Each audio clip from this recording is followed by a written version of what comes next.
receiving. Oh, and it's bringing me joy. Oh, blessings. Oh, and it's bringing me joy. Oh, with each new blessing I receive. Oh, and it's bringing me joy.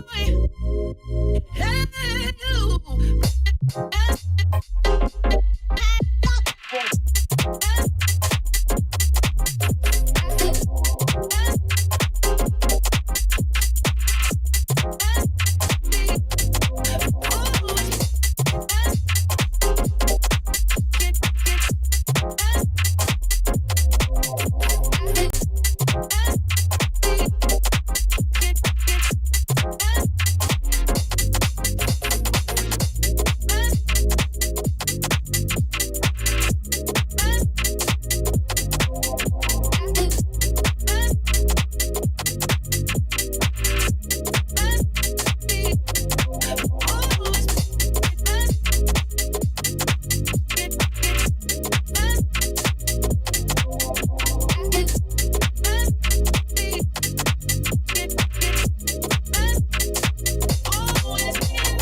check it out.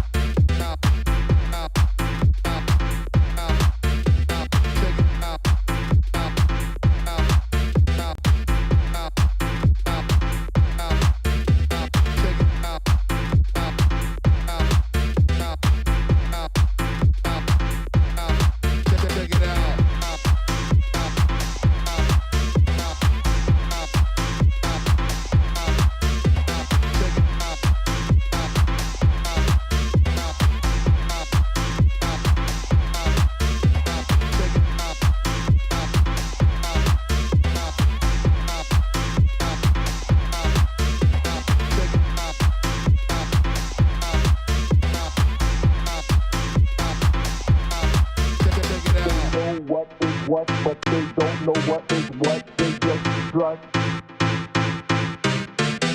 They know what is what, but they don't know what is what, they just strut.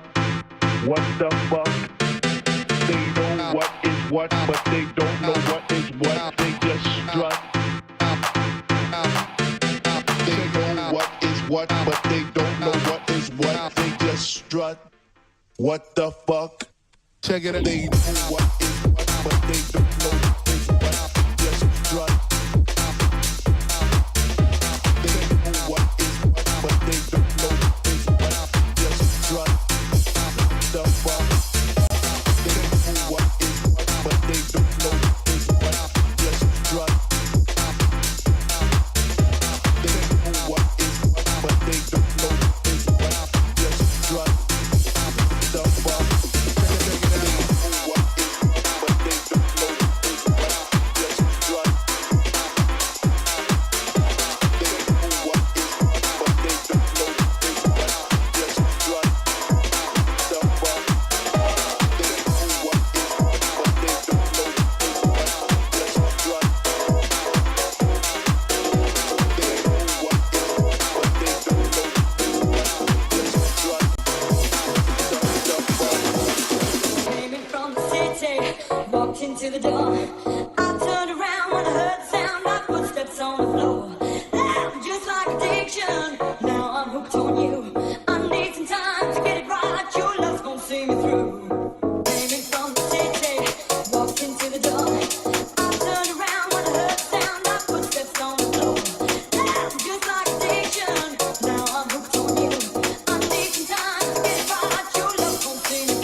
money. They took my money. They took my fucking money, man.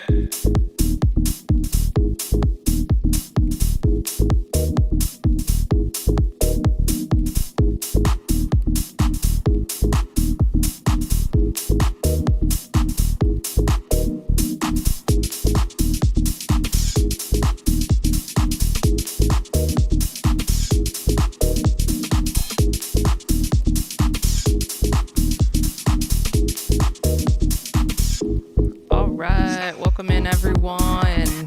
What is up? I hope you're having fantastic Tuesday. It's Tuesday, right?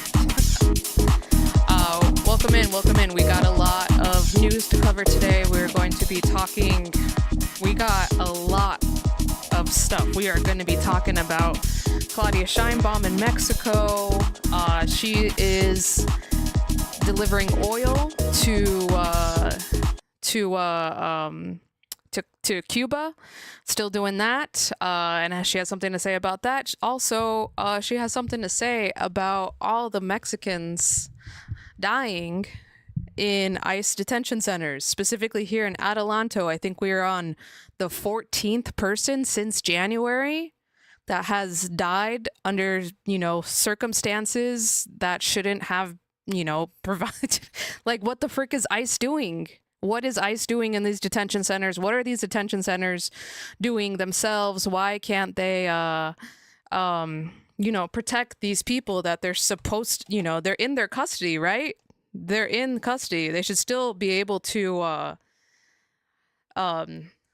maintain their health. Like, I don't understand, but we're going to figure that out together. Hopefully the stream is good quality. I'm not sure, but I think so. So if anyone in chat could let me know how the stream is going. I think it's good though. Yeah, it seems like it's okay.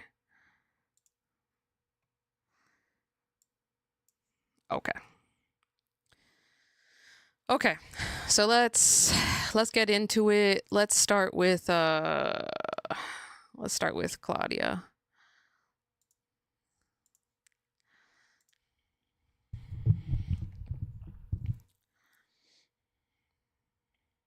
Oh, dang. Actually, you know what? No, hold on. We'll save this for in a second. Okay.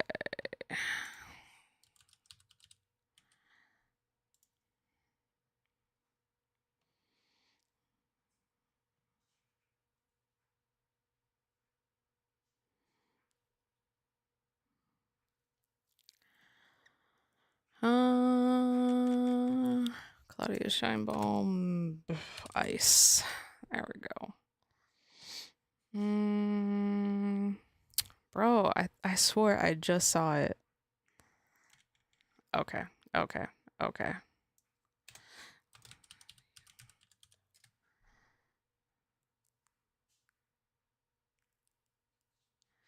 right. Well, I was hoping. Okay. Sorry, we busted here.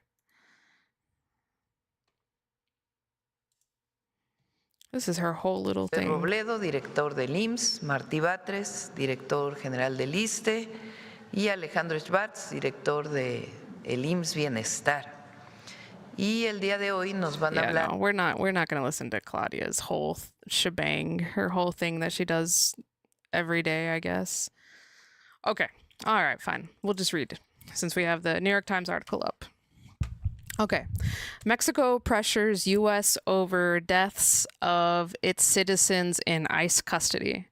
Claudia Sheinbaum, president of Mexico, said her country would take legal steps to demand better condition at immigration detention facilities, where she said 14 Mexican citizens had died since President Trump took office.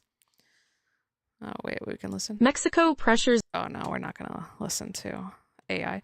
The government of Mexico on Monday condemned the Trump administration's immigration crackdown and voiced concerns about the death of its citizens in immigration detention facilities in the United States. Top Mexican officials on Monday, including President Claudia Sheinbaum and diplomats in Los Angeles, vowed to take legal steps to pressure the Trump administration over conditions in detention facilities, including what lawyers and detainees have described as poor drinking water and inadequate medical care, which, yes, 100% inadequate medical care, because that one guy who had just like a wound that ended up getting so much worse, and then he died of infection, like I don't understand why they couldn't save that one guy. The rebukes from Mexico came after the Immigration and Customs Enforcement Agency announced on Monday that another Mexican man had died on Wednesday at a detention facility in California. The man, Jose Guadalupe Ramos Solano, 51, had been in custody since late February, and according to a news release from ICE, had suffered from diabetes and hypertension. He died in Adelanto, California, about 100 miles northeast of Los Angeles, after being found unconscious in his bunk unconscious in his bunk and taken to the hospital. He received constant medical care while he was in custody, including daily medication to treat his illness, ICE said in a statement. I don't know about that. The Department of Homeland Security has maintained that its detainees receive adequate medical care and nutrition. I don't know about that. Mexican officials did not directly dispute the administration's account of Mr. Ramos Solano's death, but Jesus Eduardo Arias, thank you, a lawyer from the Ramos family, said that he was conducting a forensic independent investigation to determine the cause of death. Vanessa Clava Ruiz, Mexico's Director General for Consular Protection and Strategic Planning, said that Mr. Ramos Solano's death was not an isolated case, but rather a reflection of an alarming and unacceptable trend. 100%. A trend that hasn't just started in January since Trump took off. Well, I mean, yeah, that's when he ramped it up. But these detention centers have been around for a long time. She said Mexico would exhaust all legal, diplomatic, and multilateral avenues to demand justice. The Mexican consulate in Los Angeles said that Mr. Ramos Solano was the 14th Mexican national to die in ICE custody since Mr. Trump took office, blah, blah, blah. Antonia Tovar, Mr. Ramos Solano's mother, wept on the dais that she described the family's quest for answers. His death does not only leave me in pain, it leaves his children and his mother and his siblings in pain too, she said in Spanish. His adult children, Gloria and Jorge Ramos, held back tears as they described Mr. Ramos Solano and as a good father and a hard worker who did not deserve to die as he did. What happened to my dad was very inhumane, Gloria Ramos said. I just want justice for my dad. I just want justice for all the families out there who are suffering and who have gone through our same situation. The Mexican consulate said Mr. Ramos Solano had been living in the United States for 28 years. 28 years. What was he doing that was so bad that he had to be detained today? Well, I mean, not today, but this year. Why did he have to be detained if he was hardworking and, they don't say he has a criminal record or anything, right? Let's see. But if he had no criminal record, why was he in detention? Why did he die in detention? Ms. Sheinbaum said on Monday that Mexico planned to take several steps to protest the deaths, including filing a brief in support of a federal lawsuit over detention conditions and raising the matter with the Organization of American States, which promotes democracy and human rights in the Americas. She also said Mexican senators would send letters about inadequate medical care to American lawmakers. It was not the first time Ms. Sheinbaum had spoken out about the fates of her country's citizens in American immigration custody. On March 20th, after 19-year-old Mexican immigrant's death in Florida detention facility was ruled a suicide, Yeah, I don't think it was. She said, "We want a thorough investigation." Mexico sent a diplomatic note to the U.S. authorities to protest the episode, she said at the time. "It is regrettable, and we will, by all means, lodge our protest," she said. Since Mr. Trump took office last year and initiated his mass deportation effort, 47 people have died in custody, according to news releases and death reports issued by ICE. 47 people. 47 people have died in 4 months. The crackdown on undocumented immigrants in America's cities has provoked widespread protest. Immigrant rights groups, lawyers, and relatives of detainees have been speaking out about the harsh conditions within detention facilities, many of which are run by private companies. Do I need to pull up the stock prices? I will pull up the stock prices of Geo Group. Oh my god. Oh my god. Of course of course it went up today. Oh my god. Hold on, I want to see. Damn. It went down 10:45 and now it's back up. Crazy. Hold on. I guess over the past 5 days it's been shifting. But still, I love to show this 1 year thing. Okay. Hold on, 5 year. All right, here you go. 2022, you know, low. 2022, it was 775 a stock. It goes up to 2023, peaks at $12.28 a stock. 2024 of December, you know. Okay, February 2024, $12.23 a stock. Goes up March 15th, 2024, $15. Then we continue over to literally then the day before election. The day before we did the presidential election, November 1st, 2024, $14. The day after the election, or a week after the election, November 15th, 2024, $26. It went from $14 to $26. How does it jump that much? Oh, is it because maybe a president that came into office is going to give us a lot more business now? Yeah, that's what it was. Damn, it peaked in January 17th at $35 a share. That's crazy, and has been going ever since. So freaking Geo Group, they own the Adelanto ICE detention center. And yeah, what's up? Why can't they keep their inmates healthy? Why are they letting inmates die? So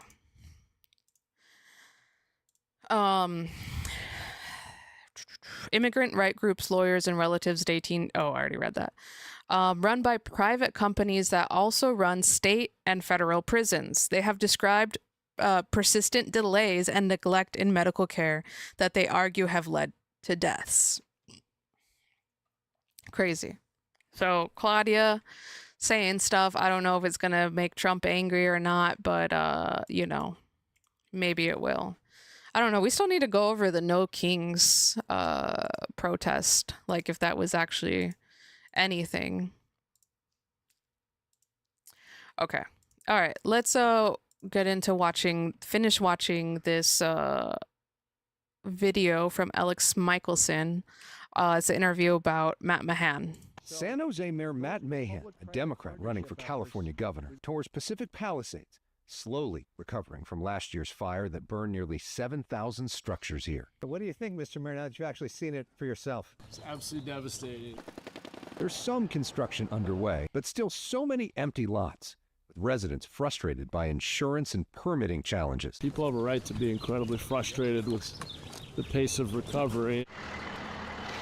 Family-oriented neighborhood. Mahan's tour guide is Rick Caruso, a billionaire developer who considered running for governor himself, but ultimately decided to back Mahan. All right, I'm just going to give you a full throated endorsement. This is their first joint TV interview. So, Rick, Why Mayor Matt? Well, one is he can win. Mahan is a married father of two who grew up in the farming town of Watsonville, California. He was elected student body president at Harvard, became a tech CEO, served on the city council of San Jose, and then was sworn in as mayor in 2023. He's middle of the road. He's practical. No, he's And not he just middle of the cuts road, through bro. The performative baloney that we all see out there. 2024, Mahan helped to lead efforts to toughen California's law on retail theft and drug-related crimes. Mayor Matt Mahan. In late January, he entered the governor's Mahan? race. Relatively Okay, late. been How do calling you see him the state of this Mahan. race right now? Wide open. I jumped in 3 weeks ago because I didn't feel that anyone was speaking to the biggest problems we have, the solutions we need. And here's the reality. In the last 6 years, Stardust City head Caruso sought a good proxy and pounced on him 100%. If I remember, Rick Caruso's a Republican, right? American businessman. Let's see.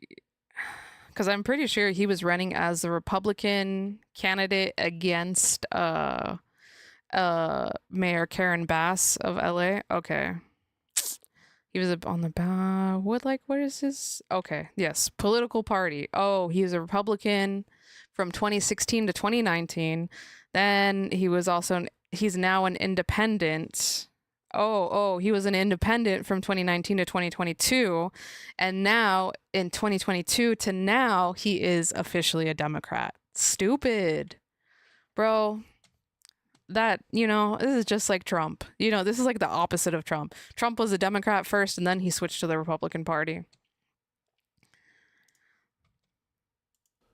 government spending in California has gone up 75%, and nothing's gotten better. That means the system is broken. The biggest issue in the state, everybody admits, is affordability, right? So what is one specific thing that you're going to do as governor to make my life and everybody else's life cheap? Yeah, I mean, the biggest thing is reduce regulation, and you see that show up in housing costs, energy costs, healthcare costs. We are the most over-regulated state. We just keep passing more bills, more laws, more process, and we get less of what we need. The latest Public Policy Institute of California poll shows Mahan starting out with just 3%. Wow, wait, this is from February 3rd to 11th, but Sarah had freaking 5%, Viragosa 5%, Yee had 5%, and then Mahan had 3%. Why was he allowed into the USC governor's debate, but Becerra, Viragosa, and Yee, and I think even Thurman, was all excluded? That's crazy. % support. There's no clear frontrunner, though, in a June primary where the top two advance regardless of party. I never want to lose that spark. Billionaire Tom Steyer has already spent tens of millions of his own money on TV ads. We can change all of that. Caruso is also a billionaire with deep pockets who could fund ads for Mahan. How much money are you going to give? Well, I'm not going to disclose how much money I'm going to give, but I'm going to give enough to help Matt get in. He's on the ballot. Caruso vowing to introduce Mahan to Southern California communities like the Palisades. So I'm here to mostly listen and learn. Mahan hosting a roundtable here with fire survivors. We have a lot of work ahead of us. And meeting with the media. So what is the biggest thing that you could actually do as governor, an Alex. action item to fix the situation here in the Palisades? Well, I think the single biggest thing is to get those FEMA dollars to flow. California Governor Gavin Newsom asked President Trump and Congress for nearly $34 billion in aid, which hasn't come. What has come, the president and the governor often trolling each other online. Are these? I can say this because I'm not These a candidate. memes. We need our elected officials. Hold on, look at these I can say this 'cause I'm memes not a that dollars in aid, Newsom which has hasn't been come. doing. What has come? Oh my God! In Gavin we trust, and it's him ripped so much. And California, fourth largest economy in the world. Wow, what an honor! Thank you, congratulations, Californians. Yeah. the governor often And then elitism is so ugly. It's a picture of Trump. trolling each other online. I can say this because I'm not a candidate. We need our elected officials getting out of the business of performative politics and name calling and work together. Are you suggesting that the Newsom sort of taunts of Trump is not helpful when you're trying to get Of course billions it's from not. him? Yeah. I mean, I couldn't imagine running my business with people I depend on doing business with, calling somebody a name and then calling them up, hey, you want to go do business together? I want to be a spider protector against a president who The top polling Democrats in the race often focus on fighting President Trump. With Yeah. Katie Porter recently holding up a whiteboard at the party's convention. Oh my reading, God, this is "F so good, Trump." Mahan Alex. says there's a more effective way to push back when needed. I'm not going to spend my time just trying to be the loudest I can be in being anti something. We also have to be for something. And in addition to challenging President Trump where we disagree, where I think the law is on our side, I will also say we have a shared responsibility to rebuild Altadena and the Palisades. Mahan recently visited downtown LA's Skid Row, the epicenter of California's homelessness problem. What was your big takeaway from that? It's a massive public policy failure, and it's completely unacceptable. In San Jose, Mahan is focused on expanding interim housing and even proposed jailing unhoused people who repeatedly refuse shelter. So we will use the court system, the drug courts, the mental health courts, to ensure that we save your life for your good and the good of the broader community. I want to organize a movement of people. On this day, Mahan and Caruso are speaking to tech leaders at the Upfront conference in Hollywood. There are some concerns from folks on the left that feel like you're too close to the billionaires, too close to Silicon Valley, and that their jobs are not going to be protected in this era of AI. Yeah. What do you say to them? What does AI regulation look like to you? Thank you. First of all, while I have had support from tech, it would be a little strange if the mayor of Silicon Valley didn't have the leading employers and industries in the city think that. Damn, Deviate. The city of San Jose. Deviate, you're killing me. I will put the Pyramid Obama on stream right now. But it's good to see you. Thank you. That short, amazing. I worked so hard on it.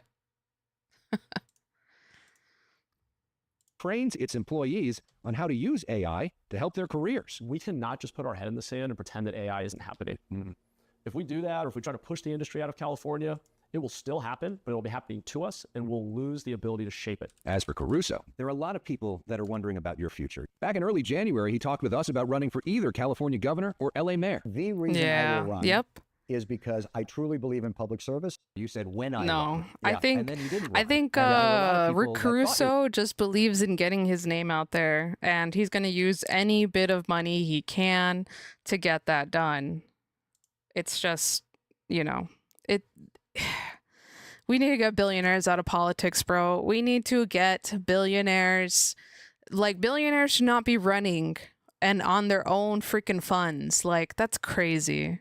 you were running. So Yeah. what is Unfair the bottom line advantage. reason of why you didn't run? Well, there's never any one reason, but the reason that weighed on me the most was the benefit to the family in terms of, is there a risk to the family and the welfare of the family? And politics has become a lot angrier in the last few years than when I ran last time. And so again, I kept saying to myself, the goal was to make change, not to get a job. And then when I really thought about it, who can best lead? In 2022, Caruso ran and lost to LA Mayor Karen Bass, who's currently running for re-election. Who are you endorsing for mayor? That's a good question. I haven't figured that one out yet. Wow. Reality star Spencer Pratt is running, as is LA City Council member Nitya Raman, a Democratic socialist. Bass's main Oh, opponent. that's is from the right. We left. need to look into all those socialists that are running for, you know, running for mayor in LA. There's so many candidates. There's even some socialist candidates running in San Bernardino City Council. It's crazy. Is there a part of you that feels guilty that that is that way? I'm certainly going through a grieving process. Yeah, I do. I love the city. And Fr- so I worry grieving about the process, leadership in the bro? city. I What? worry about the direction of the city council. And of course I do. And I will continue on the private sector, which I said publicly, to do everything I can 7 days a week to help the city that I love. And I'm going to. As for the governor's race, Caruso is all in on Mahan. Real concise, what would your There you closing go. argument Oh, be? I got to take away the California green has an screen. opportunity to elect somebody who's got a proven track record of making the quality of life of people better. The best resistance is to deliver results. It's to demand that our government do better before we go back and ask people again and again to just give more. It's about accountability. Okay, hold on. We gotta put away the Obama. Damn, Alex Michelson, allowed. Okay, thank you. Sorry, we got Pyramid Obama for a little bit. That was just for the funsies. I'll figure out how to take the green screen so I could just be up here the whole time. Yeah. So Matt Mahan, I think we've already established, homie is sus. He made a cameo, yes. Obama is always welcome here. I think Obama put out something recently calling out Trump. But yeah, Matt Mahan, billionaire or funded by billionaire money, like you know. It's sus. Rick Caruso, like openly having Rick Caruso support you, even though he was running for LA as an independent or at least as a non-Democrat, you know? It's crazy. Okay. I already covered Claudia. Already covered that. Yeah, I wanted to Where's that other Matt Mahan interview?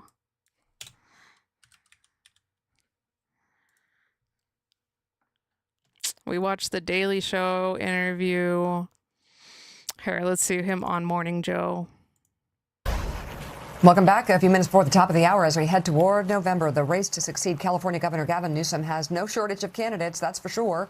8 Democrats are currently vying to lead America's most populous state. And the latest polling indicates no clear frontrunner.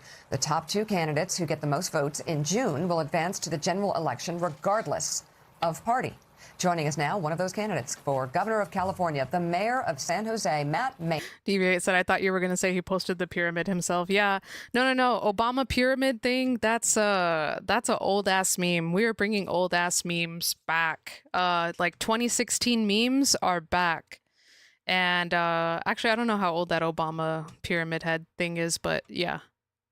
Mahan joins us this morning. Hey, Mr. Mayor, thanks so much for being with us. I wanted to get you on because there's so many people that are talking about your candidacy and how they believe it may be a roadmap for Democrats in the future. First of all, I want to talk about turnaround in San Jose, and I'm wondering, how do you expand that statewide, and how do we expand that nationwide? And why don't we start out with housing, because you've been very effective these seems like softball cheaper, questions from Mr. Morning Joe. It's really challenging this country. I'd say for younger Americans, but really right now for every American. That's right. In San Jose, we were able to, and thanks for having me on. It's great to be here. We were able to speed up the rate at which we build housing by about 50% by taking the approvals away from the politicians and saying if we've already zoned for it, the planning director should be able to greenlight a project that conforms. We also reduced fees that in many cities across the state add 10 to 20% to the cost of new housing. So the playbook for Californians is we need to actually solve problems. We can't just fight Trump and know what we're against. We need to actually offer real solutions. And in California, there's no bigger problem to solve than our housing shortage and how expensive it is to build housing. So I've really tried to focus on tackling the cost side of things. You know, I want to talk to you about 2 other issues that have been a real crisis for California over the past decade. And it's led to a lot of people leaving the state of California. California is, for the first time in my lifetime, losing more residents than gaining oh my God. residents. Stop. And they what? Morning Joe, he's probably not even from California. And I'm so sick and tired of people saying, oh my God, people are just leaving California. Yes, I know, but they're like, California is the place to be, okay? There's so many people. Just give it time. Just give it time. You know, it's not the end of the world.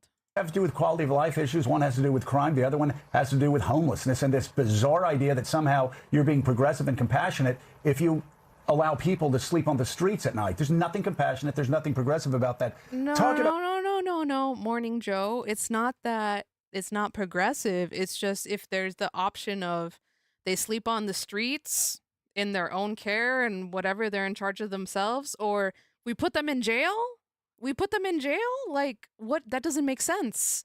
Of course, if the 2 options are put them in jail or let them whatever on the streets, I would just be like, let them whatever on the streets. Unless they're causing crime or hurting people, then put them in jail. But like, there is no reason that we should just be picking up homeless people and putting them in jail. You know, doesn't make any sense. Jail is for criminals. Jail is for people that need, punishment, right? Homeless people don't need punishment for being homeless. They need care. They need, showers. They need probably a lot of mental health. Deviate said, we have a lot of people here, so yeah, we are going to have a lot of crime and a lot of homeless people. 100%. It's California, There's a big wealth imbalance, I'm sure, because housing is so unbalanced. But what are we going to do? We're all struggling. Every Californian, I'm willing to put my money down on it. Every Californian is struggling today. About crime, obviously San Jose, from a survey I saw over the weekend, one of the safest cities now in America. I want to ask you specifically, what did you do regarding community policing? Because that's something that every mayor is interested in. And then the second thing is homelessness. You got people off the streets. You got them care. You got them into housing or into shelters. How did you do both of those things? I ran for mayor of San Jose, and now I'm running for governor of California on this theme of getting back to basics. And as you just pointed out, we have this intersection of crime, homelessness, addiction, mental illness. And for too long, we've made excuses. We've failed to actually tackle the problem. What we've tried to do in San Jose, and it's worked really well, is we've built basic dignified shelter. We didn't wait to build a brand new apartment building at $1 million a door. We bought old motels and retrofitted them. We bought these sleeping cabins, pre-modular fabricated units that we put on government-owned land. And as we scaled up shelter, we brought people indoors. And when necessary, we use law enforcement to get people into a drug court or a mental health court so that they can get the help that they need. I completely agree with you that it is not at all compassionate or progressive to leave people to die on the streets. We've had 50,000 people in California die outside, mostly of overdose and suicide over the last 10 years. That's just completely unacceptable. We can do better. We've proven that in San Jose, where we've led the state in bringing people indoors. We've reduced unsheltered homelessness by about 1/3 in just the last 4 years. So it works when you build basic shelter and require that people use it. So the primary is June 2nd. It's a very crowded field. We know the state of California, for many Republicans, for DV8 said, I don't know how much of it, but a lot of crime committed is because of poverty. Yeah. Like, I think one of the things Matt Mahan did in San Jose was, well, a couple of years ago, right? Remember when the smash and grabs were so big? Like, people, especially, because it was a big thing with freaking Walgreens.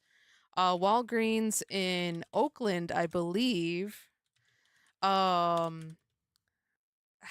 like, it was from 2020. Yeah, so it was just like so many people. Here we go. Yes, particularly with minority communities. So like people were doing stuff like this, you know, a couple years ago. It was just like groups of people walking into retail stores, specifically Walgreens, because I don't know why. It's just, you know, there's not very many stores, right? No, you're good, Deviate. Sorry if I said it wrong or it comes across. No, you're good. It's 100%. Of course, minority communities are gonna have higher levels of poverty. It's just as it is. Like just like with the whole USC debate thing. Like, okay, I get it. You were trying to come up with this formula to identify who's going to be one of the to identify which candidates are going to be most successful at fundraising, right? But by looking at it in that specific lens, you're already going to automatically knock out those minority candidates, because who's going to donate to them if they're not being donated, or, you know, if they're not getting fundraising from big businesses or people that have deep pockets, you know, which those people probably already pick their people and they're probably not, you know, brown or black, you know. So of course minorities are so disadvantaged in so many ways. And, you know, if it's just regular people, you know, of course, I'm not justifying stealing, but if it's a choice between, you know, I always think of Aladdin, you know, Aladdin, when he had to steal the apple. With Aladdin steals apple. And then here we go. I hope I don't get copywritten for this, so I'm just gonna talk over it. Okay, it's silenced. Okay. So yes, little Aladdin. Sorry, I'm saying it the Aladdin and his monkey. I forget what his monkey's name is. Abu, yes. He's stealing food. Get away from here, you cursed filthy! And then he steals. See? How are you gonna be mad? How are you gonna be mad at this guy who's just trying to feed his monkey? Him and his monkey are just little street rats, right? That's what they call themselves. And of course, you're gonna steal because you're hungry. See Jasmine slumming it. Sugar dates and figs. Hey? No one steals from my cart. Oh, yeah, sorry, see? Okay, sorry. You'd better be able to... Must be hungry. Here you go. You'd better be able to pay for that. Pay? No one steals She's like, from money? my cart. Oh, I'm sorry, sir. I don't have any money. Thief! Oh, please. If you let me go to the palace, I can get some from the Sultan. Do you know what the penalty is for stealing? No, please. Okay, thank you. Thank you, Aladdin. Okay, so anyways, yes, this goes down to it, you know? This is what this is. These things are the same thing in my mind. I mean, I don't know what, I know there was a lot of controversy with the smash and grabs, but like even if they were grabbing them to resell on the secondhand market, I don't care, bro. I don't care. It's bad. Yeah, that's a good way to put it. Thank you. We've all seen Aladdin. At least if you're a child of the 90s or, you know, a child of the 80s, you saw Aladdin go up in, you know, as kids. And that, such a good representation. You know, Jasmine was like, oh, the little boy's hungry. Here's an apple. And of course she doesn't walk around with money, you know, because what is she going to do?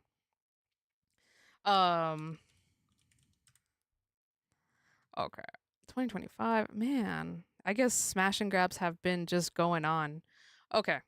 Anyways, that's what I'm pretty sure Mahan is talking about, that these, you know, types of crimes happen. Of course, we don't want them to happen, but they do. We live in a society, and there's people in our society that have less. What are they going to do?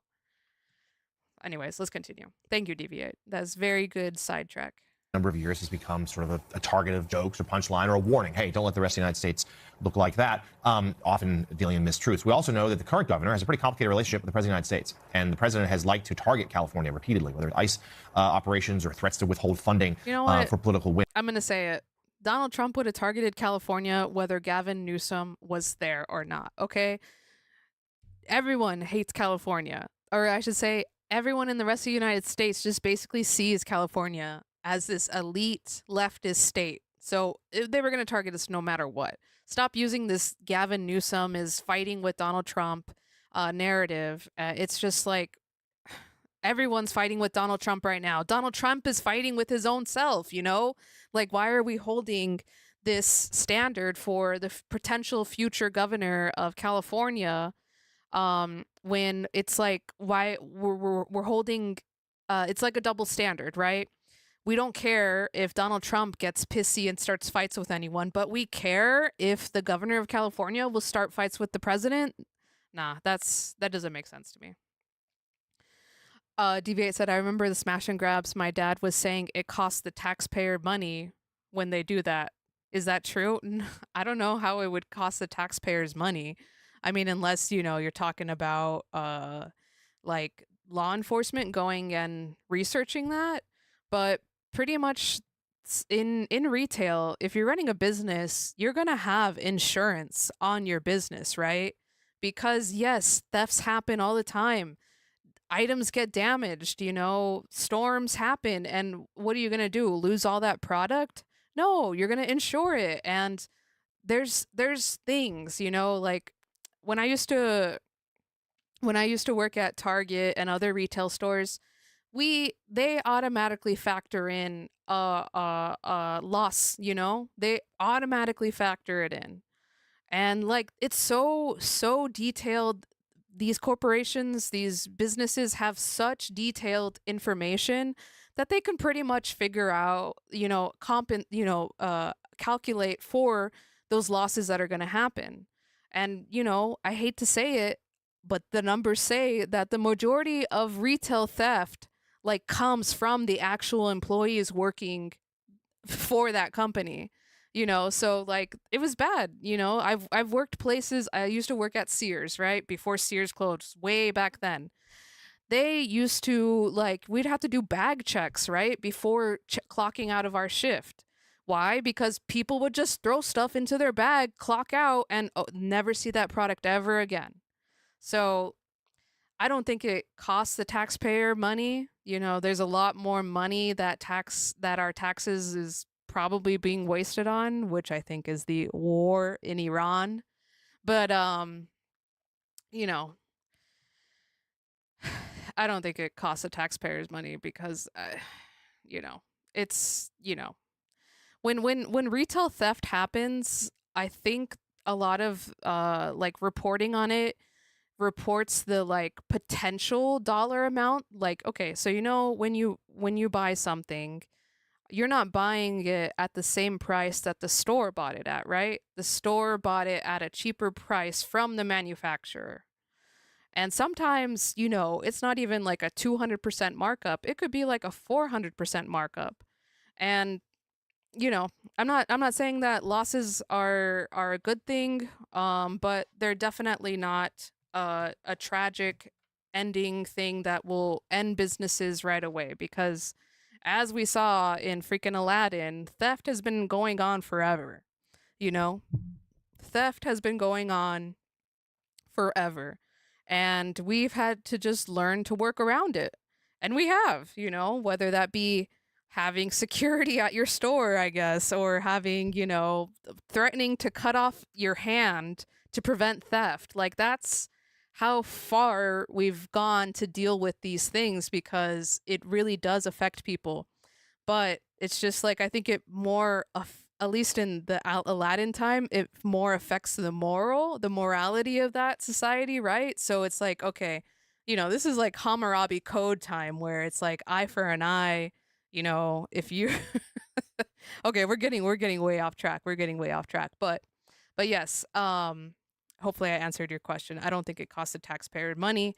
It may cost consumers money, in that businesses and stuff will raise their prices a little bit to compensate for those losses. So, you know, instead of deodorant being, you know, $3.99 or whatever, they'll just mark it up to $4.05. And, you know, that should cover, I don't know, that should cover the losses. But, you know, the price of everything is going up right now anyways, so it's gonna be bad. Okay, let's continue. Wins. So how would you manage President Trump? Well, look, the governor of California has a very important role to play in standing up for the values of the Democratic Party. And we absolutely need to fight against an administration that has an authoritarian impulse, is making a lot of bad decisions and hurting Americans. And I will absolutely do that. As mayor of San Jose, we've sued the Trump administration multiple times. But we also have to look in the mirror and take ownership of our own policy failures. And unfortunately, our inability to tackle the high cost of housing, energy, address homelessness and crime has been perhaps the strongest ammunition that anyone has given to Donald Trump in this MAGA movement. So while I will fight for our values, I'm also going to focus on fixing our problems. In the long run, I think that the best resistance to Donald Trump is delivering results for the people of California. All right, Mayor of San Jose and candidate for governor of California, Matt Mahan, thank you very much for coming on the show this morning. Thank you, Mr. Mayor. We appreciate it. Thank you, Mr. Mayor. I don't know why we keep calling him Matt Mahan when it's literally Mahan, but okay. I'm being very specific on this, guys. Yeah, that's what I thought. Thank you, DV8. Hopefully it's not a big contention between you and your dad. The discussions about the smash and grabs. Yeah, who cares, right? It's like back when I was living in Chicago during 2020, and there was a George Floyd protest. And I remember walking downtown. It was like maybe, I don't know, the like second or third day of the Floyd protest. And I went downtown briefly, I forget for what, but I was walking down Michigan Avenue, which is like, you know, the big place for businesses. And there was this one store that had put up signs on their window saying, do not attack, you know, do not break in, Black owned, Black operated, something like that. And it's like, okay, thank you for letting me know that, you know, I don't know if that's going to stop people from smashing your store because you're literally downtown Chicago. But, there's so many things, so many nuances, I should say. So many nuances, I should say. So, okay, let's watch this longer interview from All In. I think who is this guy? All In. Thanks, David. I have no idea who you are. Oh yeah, who are you? Patrick, I mean, no, you're a guy who kind of popped up running for governor of California last minute. How'd that come about? And who is Matt Mahan? Well, David, like everybody, I'm frustrated with a state that keeps spending more and seemingly getting less, which is why I jumped in. But to back up, I grew up in a little farming town here in California, a town called Watsonville, where your strawberries come from. Home of I do work in Watsonville. Driscoll berries, Yeah. you know it well. I got greenhouses. Yeah. Yeah, Yeah. exactly. Got Working class greenhouses in? family. Mom was Wow. a teacher. Dad was a letter carrier. My lucky break Okay, in so life this was is getting into a great all college in prep with high David school on a work study Sachs. I scholarship. forget who took David Sachs buses is, about but- 2 hours each way. Worked my way through high school and college, and came back as a public school teacher through the Teach for America program. Always was very community oriented, was interested in politics, wanted to know how to make our city, our world a better place. Ended up in the tech sector and spent about a decade building civic tech tools to help people navigate their democracy. What did you build? I was involved with an early Facebook application called Early Causes, Facebook. and then went on to start a platform called Brigade that I love how he said that he went to college, blah, blah, blah, and then came back as a school teacher. No.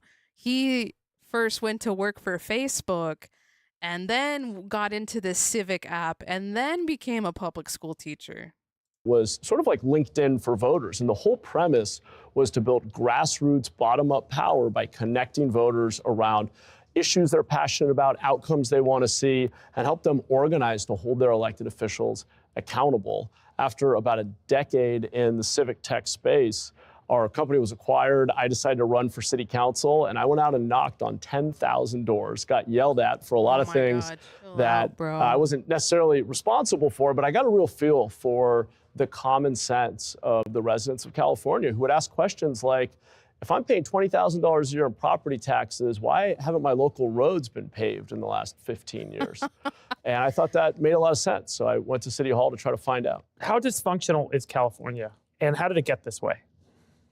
Pretty bad. I'm What do you really mean? worried, which is why I jumped in. I think the state is heading toward an inflection point past which there may be no return. We have increased spending in state government by 75%. To put that in perspective, that's $150 billion more this year than 6 years ago. And as far as I can tell, none of the outcomes have gotten better. Never mind 75% better. Many of them are flat or down over the same time period. So there's a real lack of accountability in government. We don't have a money problem in Sacramento. We have an incentives problem. We have a structure that allows us to Where do keep we hear shoveling that? more money We've heard into that things that from aren't. we heard that from Representative Jay Olbernolty. He said we don't have a revenue problem, we have a spending problem. It's like, bro, it's California. We need to have well, I don't know if we need to have, but we want to have social safety nets, right? We want to have good welfare programs for the people here. We want to have, like, personally, I want to have California, funded single payer healthcare because I don't think it's ever going to happen at the federal level. So can we have it at the state level? Like how Mitt Romney made for for Massachusetts. But it's like, stop. There's a lot of wealthy people here. There's a lot of businesses here. Yes, we want less individualism. We want more working together. We want more, we're all Californians, whether you were born here or not, whether you moved here 10 years ago or not, or you moved here yesterday, or you want to come to California. I believe we should be accepting of all those people, but there's a lot of problems here that we need to address, and it's literally boils down to just one thing. It's literally affordability. It's literally not being able to afford to live in California because rent is too high, housing prices are too high, gas is too high. I just saw that gas prices in Pasadena hit like $6 a gallon. And it's like nationwide, I think they hit $4 a gallon. Here we go. Let's look at the map from Gas Buddy. Look, okay, California is well above $5 per gallon. And it's going to get worse as we hit the summer. So I wish they could give us detailed. Oh, in some places, it's not. It's $4 a gallon, but no. It's expensive all throughout here. So gas is expensive, and you need to have a car to to go from wherever in California because, you know, you can't, unless you live in LA and work like 2 blocks away or whatever, then it's not really worth it. You like have to drive. You live in Pomona and you work in Los Angeles, you have to drive. You live in Riverside, you work in LA. You live in Riverside, you work in Anaheim, you have to drive. You live in Irvine and you drive to San Bernardino. That's a long drive, like no matter which way you go. Yes, we need some sort of freaking high-speed rail or something. Give us like more buses. Give us something, but we gotta like get away from oil. It's just gonna keep going up. So, all right, let's continue with Mr. Mahan. Aren't working. Just take high-speed rail. If a startup took 20 years, spent 40 Okay, do it. Do high-speed rail. That's so crazy that he meant that DV8 said it and then Mahan's mentioned it. $14 billion and didn't deliver a product, people would have been fired a long time ago. And we're just not seeing that level of accountability in our state government. Is this theft? Where does the money go? $14 billion. Who has that $14 billion today?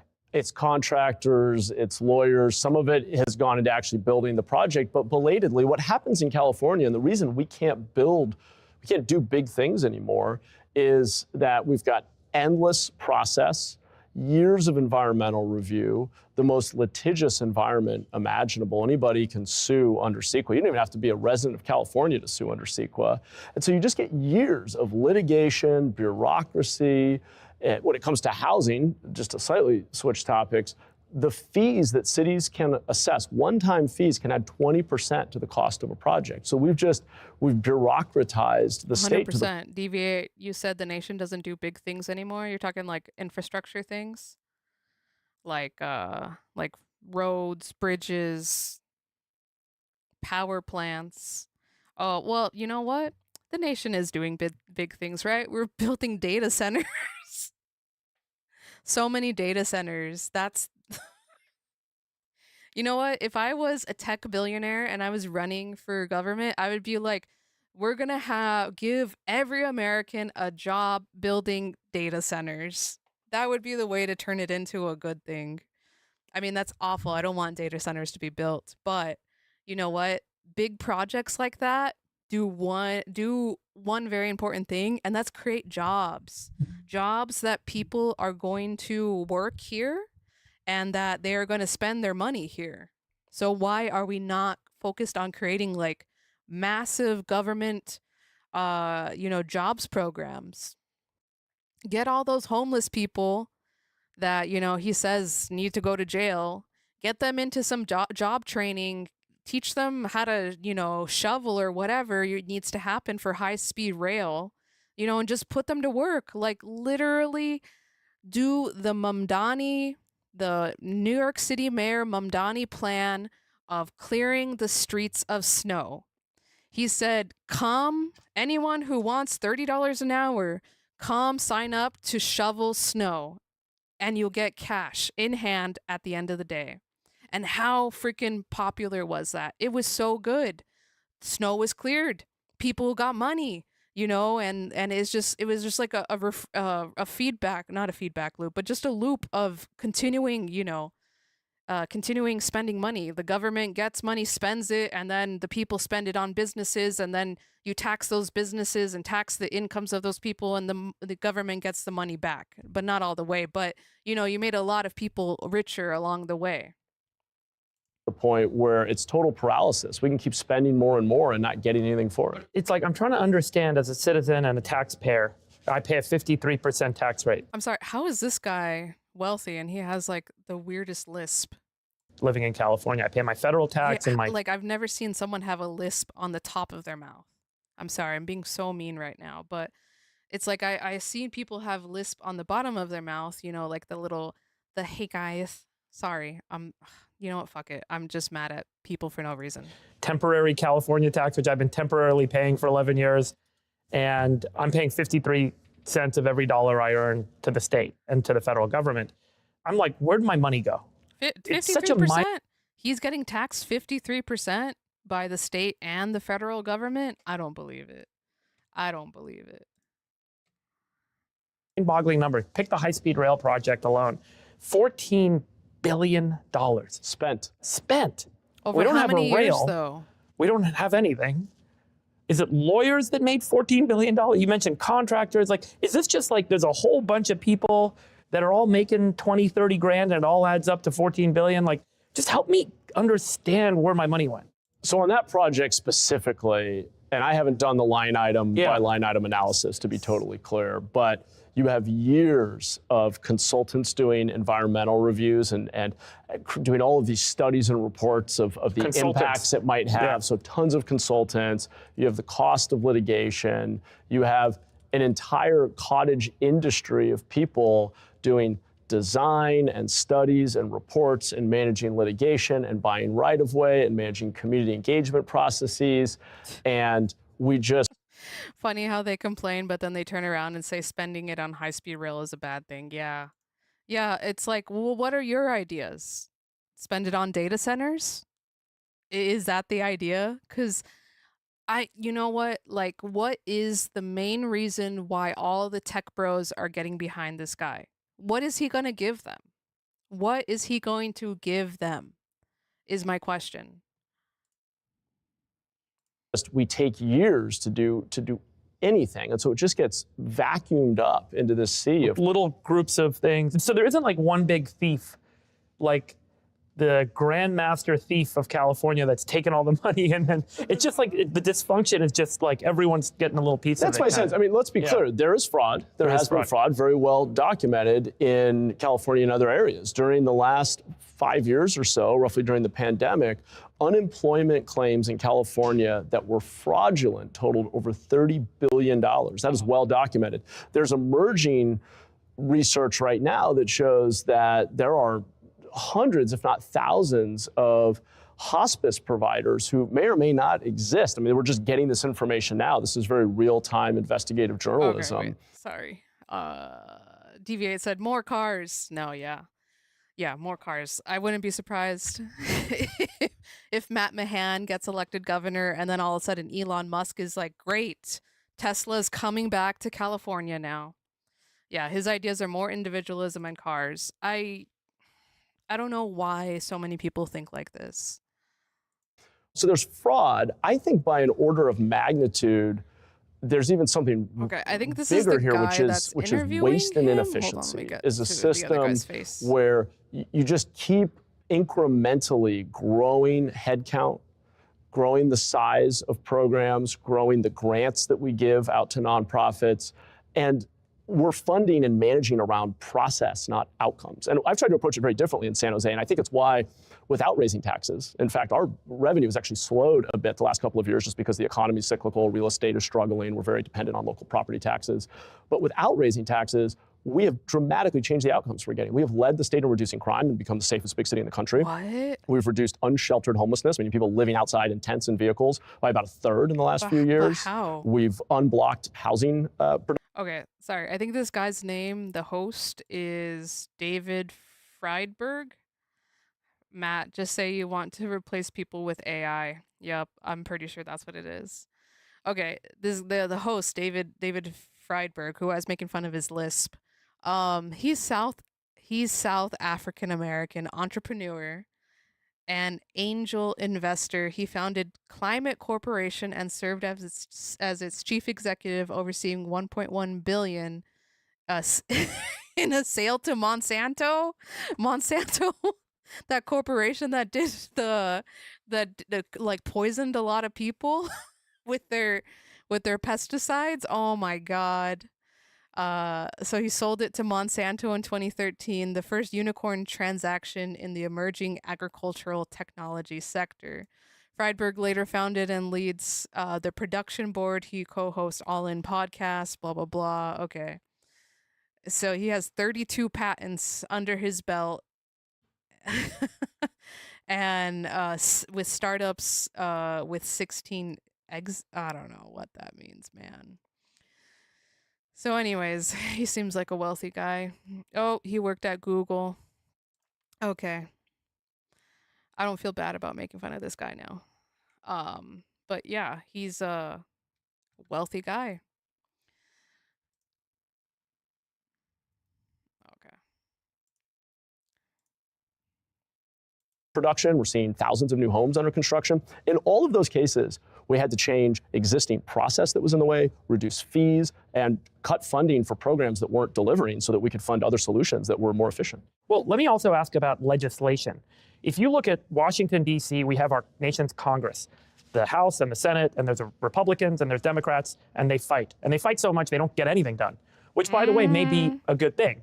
Because in California, the legislature passes hundreds and hundreds of bills a year. And they all come from one party, the Democrat Party.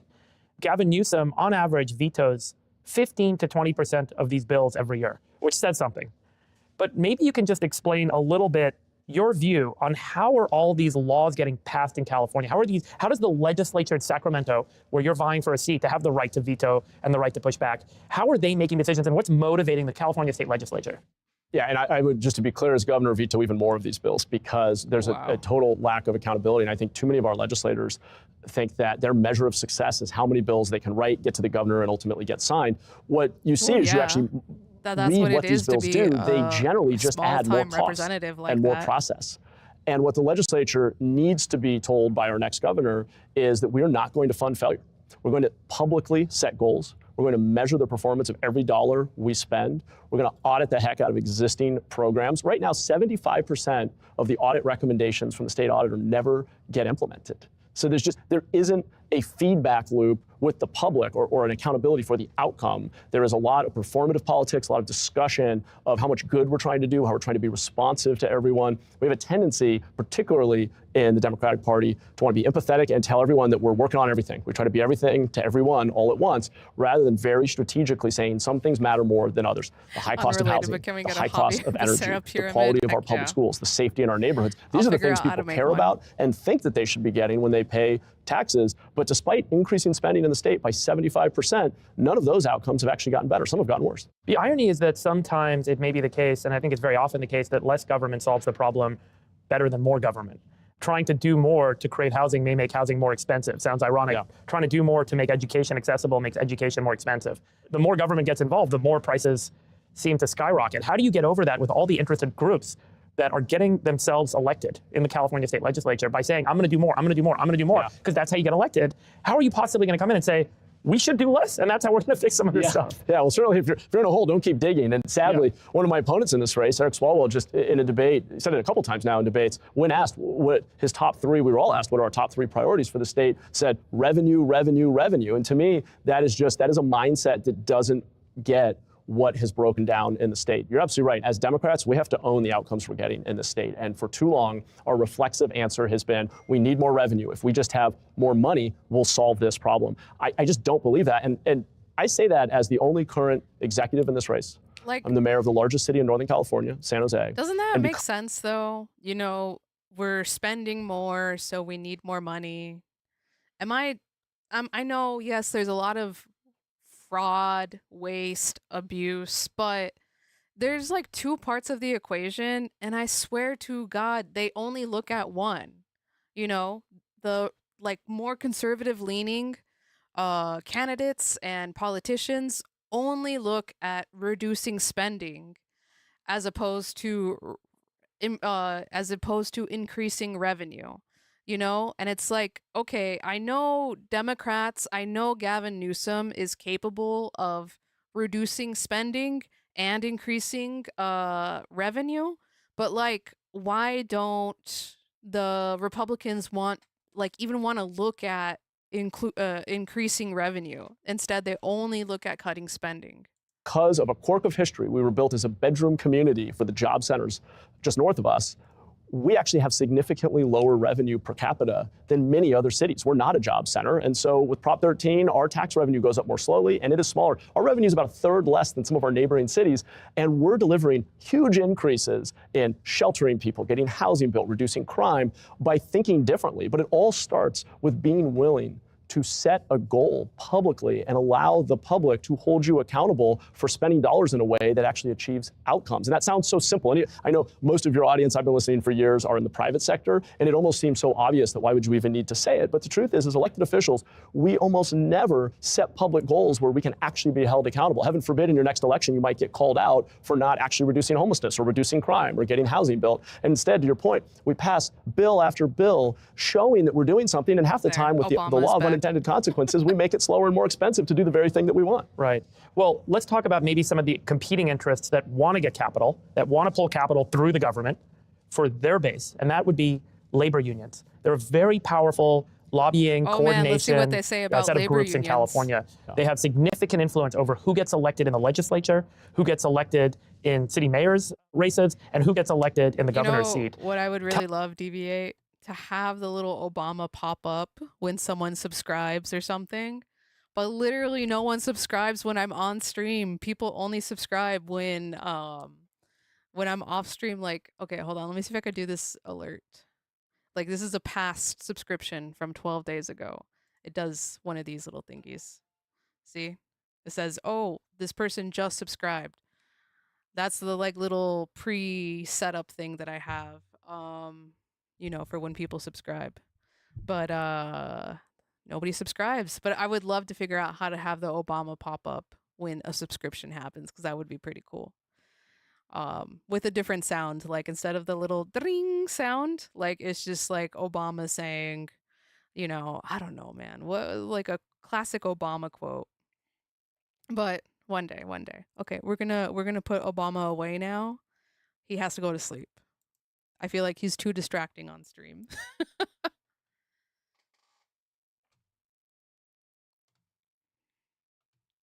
Tell me your view on the role that labor unions play in California Obama politics pyramid today, is a and some of treat. this dysfunction in government and unaccountability in spending. Because I know that this might be a very controversial topic to talk about, because you don't want to piss off the labor unions. But yeah, I'd love to hear your candid views on your role. Okay, Let me important start by labor saying unions, let's say. I am not afraid to take on any organized interest, and it is not just labor. Not Though let's talk working about the with- role of public sector unions. It's not just labor that is highly organized. You have trade associations, you have the doctors and the dentists, you have the public sector unions, you have the oil and gas industry. Tech has actually been late to the party. Tech is starting to organize. So the way that I look at the landscape in Sacramento, and I think it's largely true in Washington as well, is you have well-resourced, highly organized, professional advocacy, lobbying, and political operations that essentially defend the status quo. And you are absolutely right that the single biggest spender in Sacramento when it comes to advocacy, lobbying, and elections is organized labor, and particularly public sector unions. I don't think it's a monolith. I have a great relationship with our public sector unions. Our building trades want to see the economy grow. So many unions are very pragmatic, and all of them are doing what they're supposed to be doing. It's spineless politicians who cave to their aggressive demands who are the root cause of the problem here. So when the teachers union organizes and says, we don't want more accountability, we don't want to be told to use evidence-based curriculum, we don't want more technology in the classroom, whatever. Oh my God. Why would the teachers union be saying we don't want more technology in the classroom? Like, put on your little thinking hat, Matt Mahan. For what reason do you think California public school teachers, which he was one, would say, hey, we don't need any more technology in the classroom? For what reason could we not want technology in the classroom anymore? You know, some schools are not banning, but they're like making students have to put their phones away in little baggies that they have to lock up at for the entire school day. You know, maybe putting computers and little stupid Chromebooks in every classroom and giving every kid an iPad wasn't the best idea for education, you know? Maybe there's a reason why teachers don't want more technology in the classroom. When I was a kid going to school, we had computers in the classroom, but it wasn't at every desk. It was like in the back of the classroom, and only you got to use it sometimes. So yeah, of course, he's always blaming the working class. Like, you know, he was a teacher. Why would he go against the teachers union? Whatever it is they may advocate for, presumably on behalf of, or at least what they perceive to be the interests of their members. It's our elected officials who need to step up and say, well, for the good of the community, we're going to push you on that. We're not just going to give you a pass. We're not just going to veto that legislation or stay quiet when we know that for what we're spending, we aren't getting what we should be. We've gotten to the point where Mississippi and Louisiana are doing a better job of helping low-income kids get on grade level for reading than we are in the very well-resourced, very progressive state of California. That is a function of the system that is more responsive to the highly organized interests than the people we're elected to serve. Right. That's the fundamental dysfunction. Some see it as corruption, and I don't think that's too strong of a word. I don't mean it in the narrow sense of anyone breaking the law or stealing money, but the system has become, again, back to the core point here, that the incentives are all wrong. The incentive for an elected official is to cater to highly organized interests who disproportionately spend money in elections, follow what's happening up in the legislature, draft the bill language, draft the friendly amendments. Isn't that what his supporters want him for? Let's run that back. Let's run that back. Function. Some see it as corruption, and I don't think that's too strong of a word. I don't mean it in the narrow sense of anyone breaking the law or stealing money, but the system has become, again, back to the core point here, that the incentives are all wrong. The incentive for an elected official is to cater to highly organized interests who disproportionately spend money in elections, follow what's happening up in the legislature, draft the bill language, draft the friendly amendments, get legislators to do their bidding. And I'm running against the system because it doesn't matter if you're a Democrat or Republican. He said, I am trying to drain the swamp. Just like Donald Trump, I'm going to drain the swamp. And turns out he just made the swamp 10 times worse.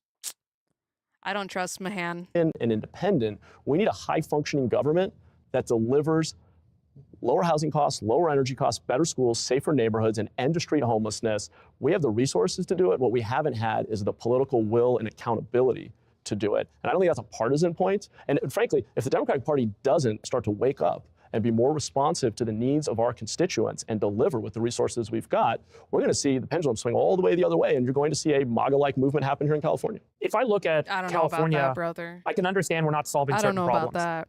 But what I'm trying to grok is, how did some of these problems become the worst in the nation? So there are statistics, and you can debate per capita statistics versus absolute number of people.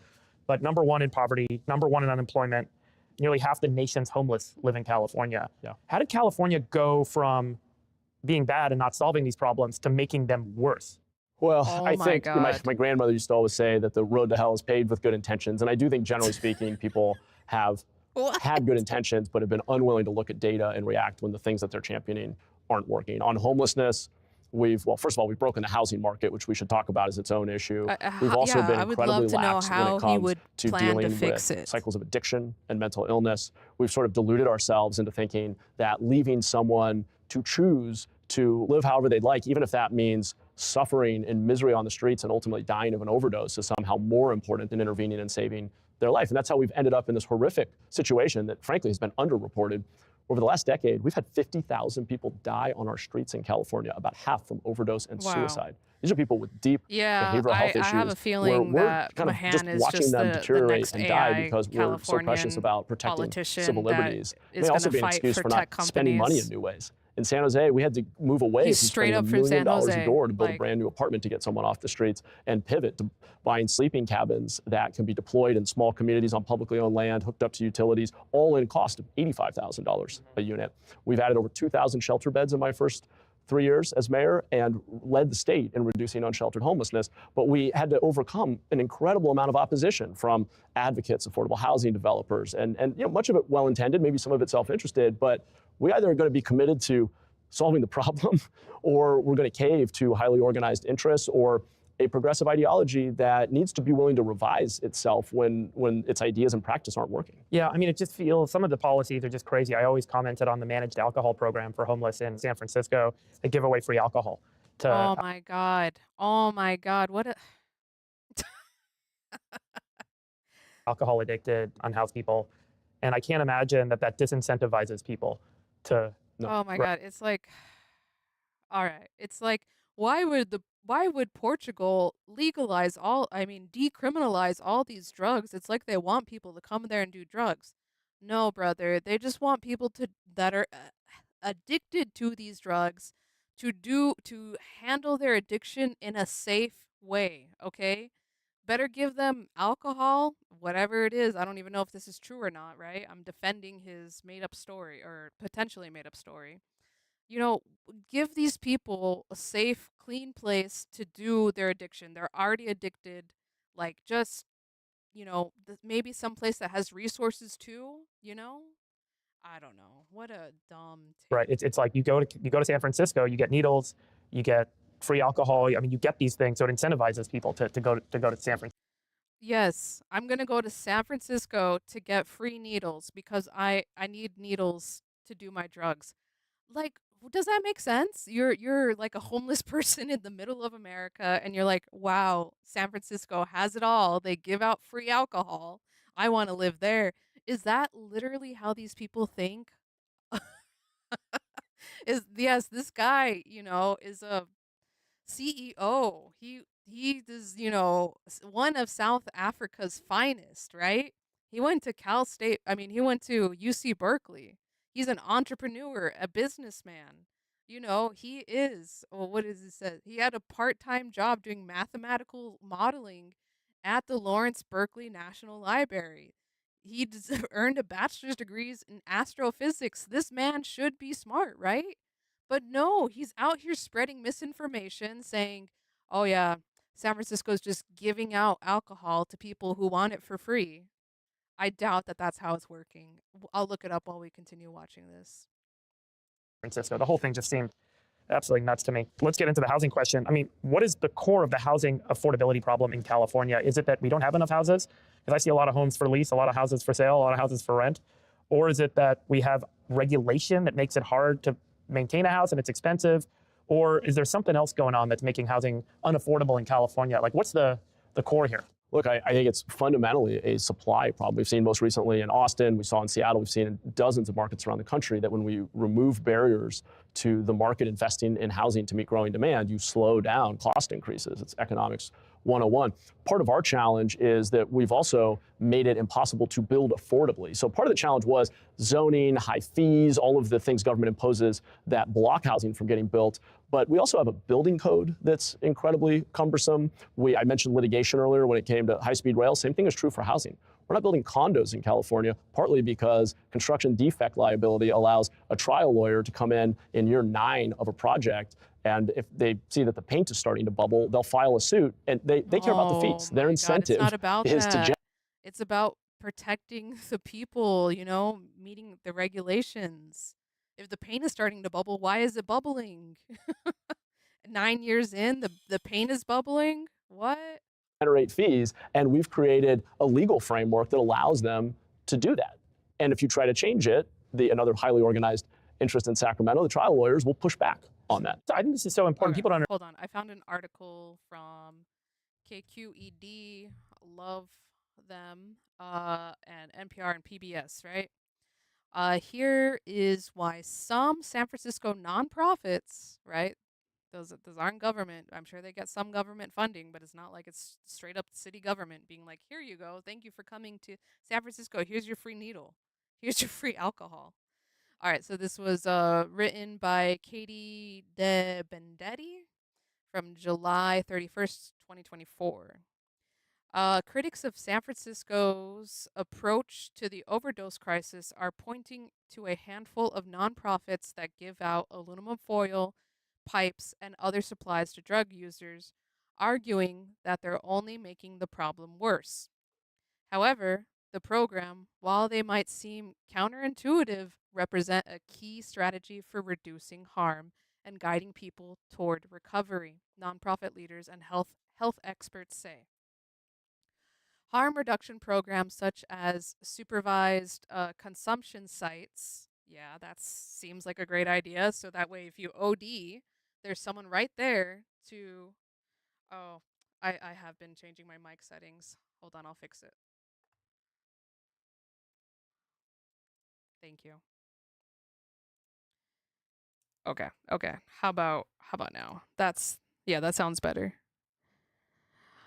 Because I was trying to mess with it because I didn't want the feedback from the speakers of the video I was watching to be picked up by the mic. But Does it sound better now? Mic sound good? It's not cutting out weirdly.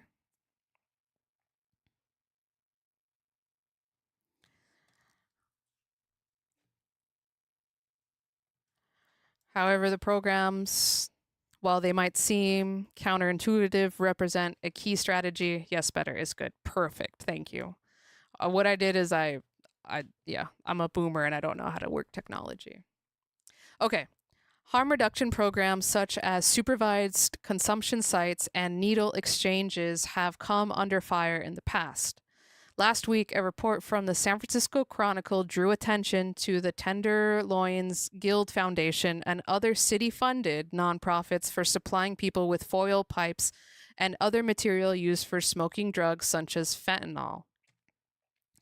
People who visit Glide can request these materials during its syringe access and health hub hours and at its mobile clinics, according to Glide's Senior Director of Health Access Services, Mike Disclepola, I think that's how you say it.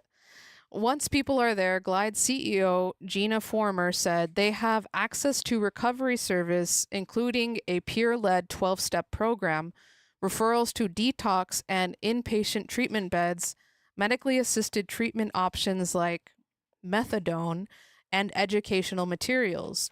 In October, the nonprofit plans to open a mental health service clinic. Maybe you yesterday said, I'm going to start recovery, and you didn't because addiction is strong. Addiction is a disease. It takes a lot to get to a place where you are ready to get on that recovery spectrum, Former said. But we want to make sure that when you're ready, you have what you need. She told KQED that Glide's decision to offer foil and other supplies is really about saving lives and preventing disease, but also creating opportunities for recovery. Dr. Amar Rahimullah,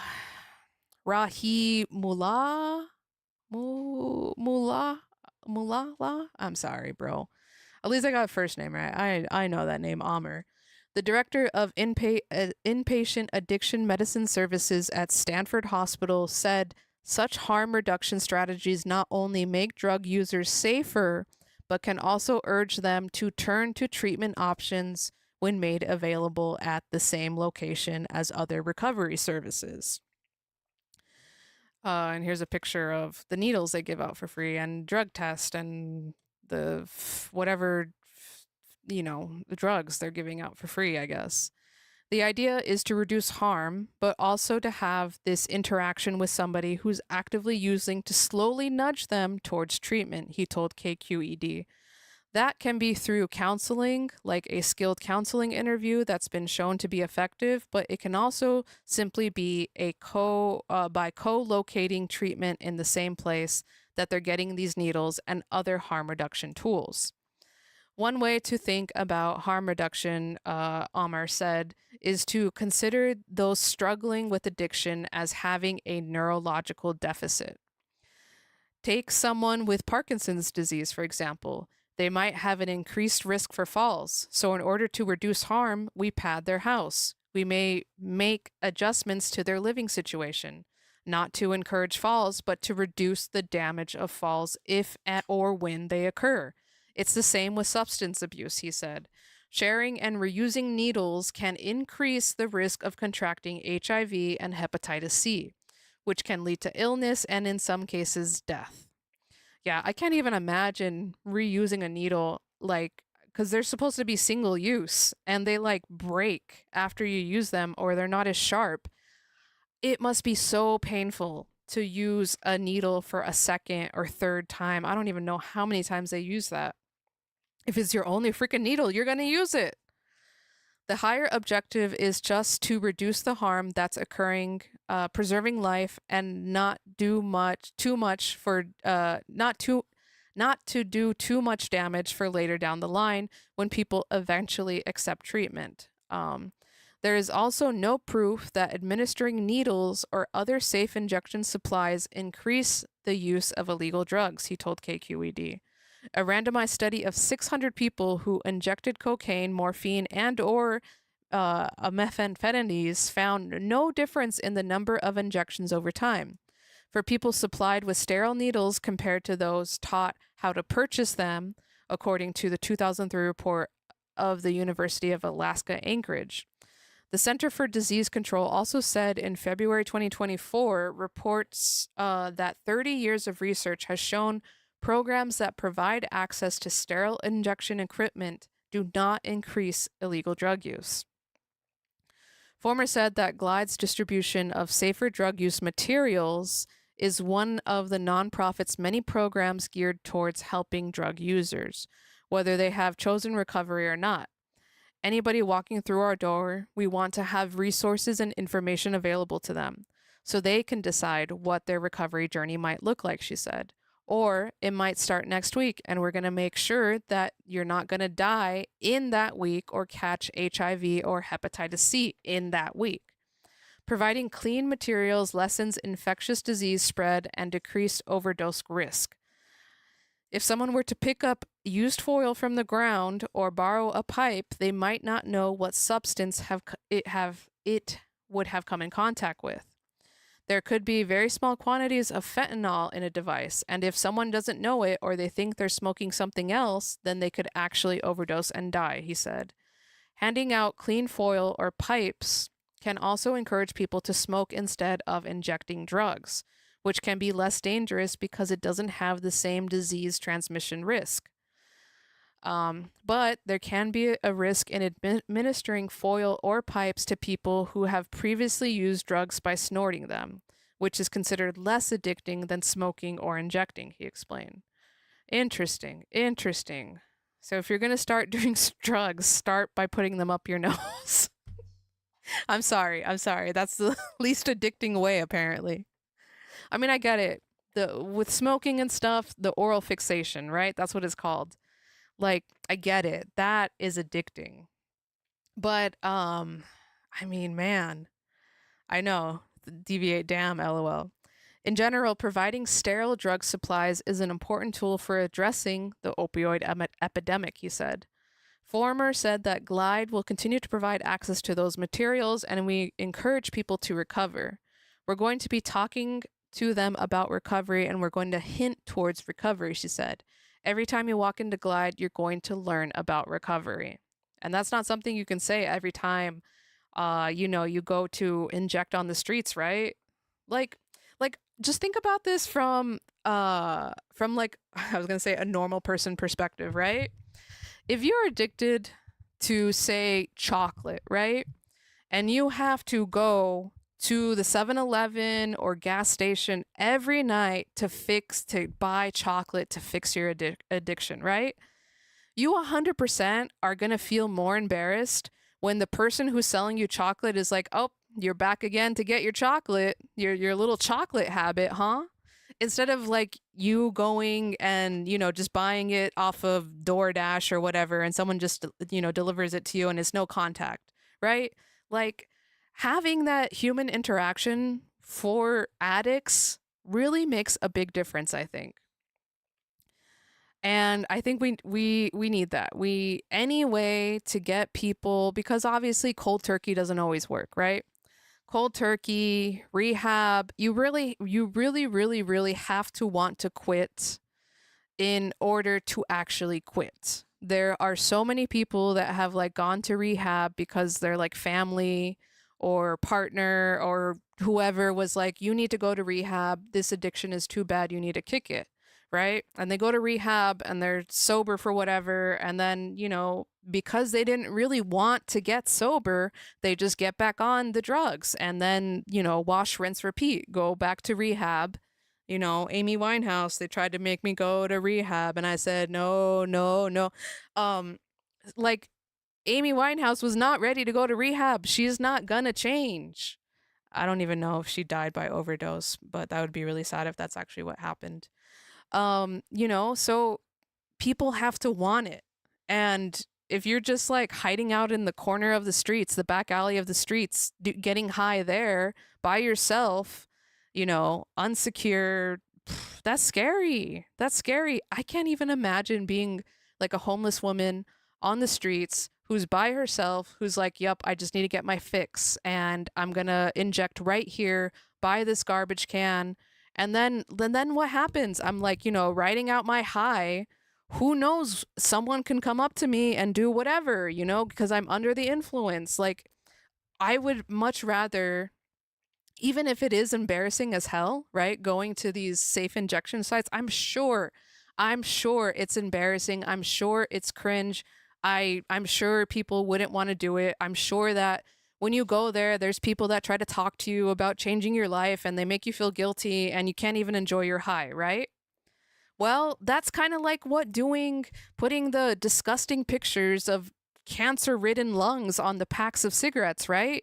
It's to make you feel uncomfortable, to get you to feel like you need to change, because no, it's not right to be addicted to things. It's not normal to go to 7-Eleven every night and buy chocolate. And you best believe that if I'm working at that store and I see someone come in and buy chocolate every day for because they're addicted to it, I'm going to say something. I'll be like, homie, you can't be eating an entire bar of chocolate every day before you go to bed. That's crazy. Just like you can't go and inject whatever every day. That's crazy. But that this is how addiction works.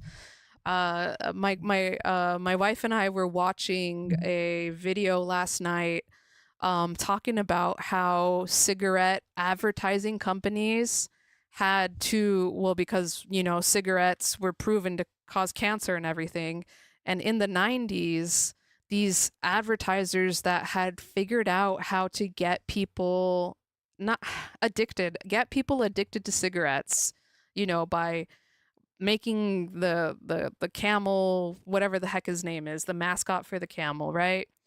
Those same advertisers in the 90s switched to sugary drinks. And then we got crazy amount of addictive, we got children addicted to sugary drinks. It's a crazy story. I will find the YouTube link later and share it because it was really good. But yeah, it's bad. It's bad. I think we need to do better as a society and understand addiction a little bit more and be more sympathetic to addiction, because it's something that affects all of us. Like getting addicted to things is not our fault. Whoever goes and says, I want to be addicted to to whatever. Oh, start a city hack. Did you send the link? Oh, thank you so much. Whoops. Hey, wait.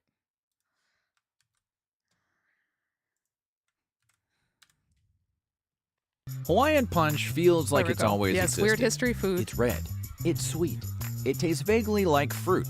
In the same way a candle labeled Tropical Escape smells like fruit. Donny You Osmond, probably right? drank it out of a cup at lunch and never once asked yourself, what the heck is this stuff? But lucky for you, today we're taking a look at how an ice cream topping became a lunch drink for kids.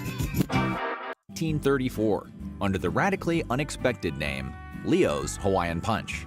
Amazing to see the creative lengths they went to change that one, right? But despite what your childhood memories may suggest, Leo's Hawaiian Punch was not a drink. It was an ice cream of its life. Here you go. Okay, here's the section. The Revenge of Joe the Camel through whatever the heck this Hawaiian Punch character's name is. When R.J. Reynolds acquired Hawaiian Punch, it was primarily being marketed as a cocktail mixer. Something you'd pour into rum, vodka, or whatever your uncle was pouring in those little wooden tiki cups at his luau-themed divorce party. But RJR didn't want Hawaiian Punch to be a niche adult product. They wanted to sell it to kids. Why? Because by the 1960s and 1970s, cigarette companies were starting to face increased scrutiny over the health effects of smoking. Selling nicotine to children was becoming... That's crazy that was literally an ad. These were ads for Marlboro. It's a picture of a baby saying, before you scold me, Mom, maybe you better light up a Marlboro. That's terrible. It's like, please, Mommy, don't abuse me. Have a Marlboro first. On the bottom it says, yes, you never feel oversmoked. That's the miracle of Marlboro. Yes, thank you, bruh. And then here's the other baby. It says, "Gee, mommy, you sure enjoyed your Marlboro." That's crazy. I can't believe, this is what we want to make America back to again. This is what we want. Yeah, make children smoke again. Maha. This a big no now. So tobacco companies did what any ethical corporation would do. They pivoted to sugar. According to Crazy. reporting later summarized by the New York Post, cigarette companies shifted focus to soft drinks when tobacco regulation tightened, and RJR had a major advantage. RJR 's They the already knew advertising firm, I exactly think. how to market addictive products. They applied cigarette marketing strategies directly to Hawaiian Punch. Bright colors, bold flavors, mascots, and Mascots. relentless targeting to housewives and children. Enter Punchy. Punchy. The cartoon mascot who loved punching people in the face while yelling, "How about a nice Hawaiian punch?" became the face of the brand in the early 1960s. There's some debate about whether Punchy existed before RJR fully took over, but thanks to Reynolds, he became Yes, I know. Punchy. Punchy the mascot. So next time you have a Hawaiian punch, just remember it is from Punchy and it's from, I forget, RJR, whatever. But yeah, anyways, here I'll pin the message. There we go. For anyone who wants to watch it later on or full thing on their own. But okay. All right, so that was the end of the KQED article. Thank you. Let's go back to this podcast. I don't understand how expensive.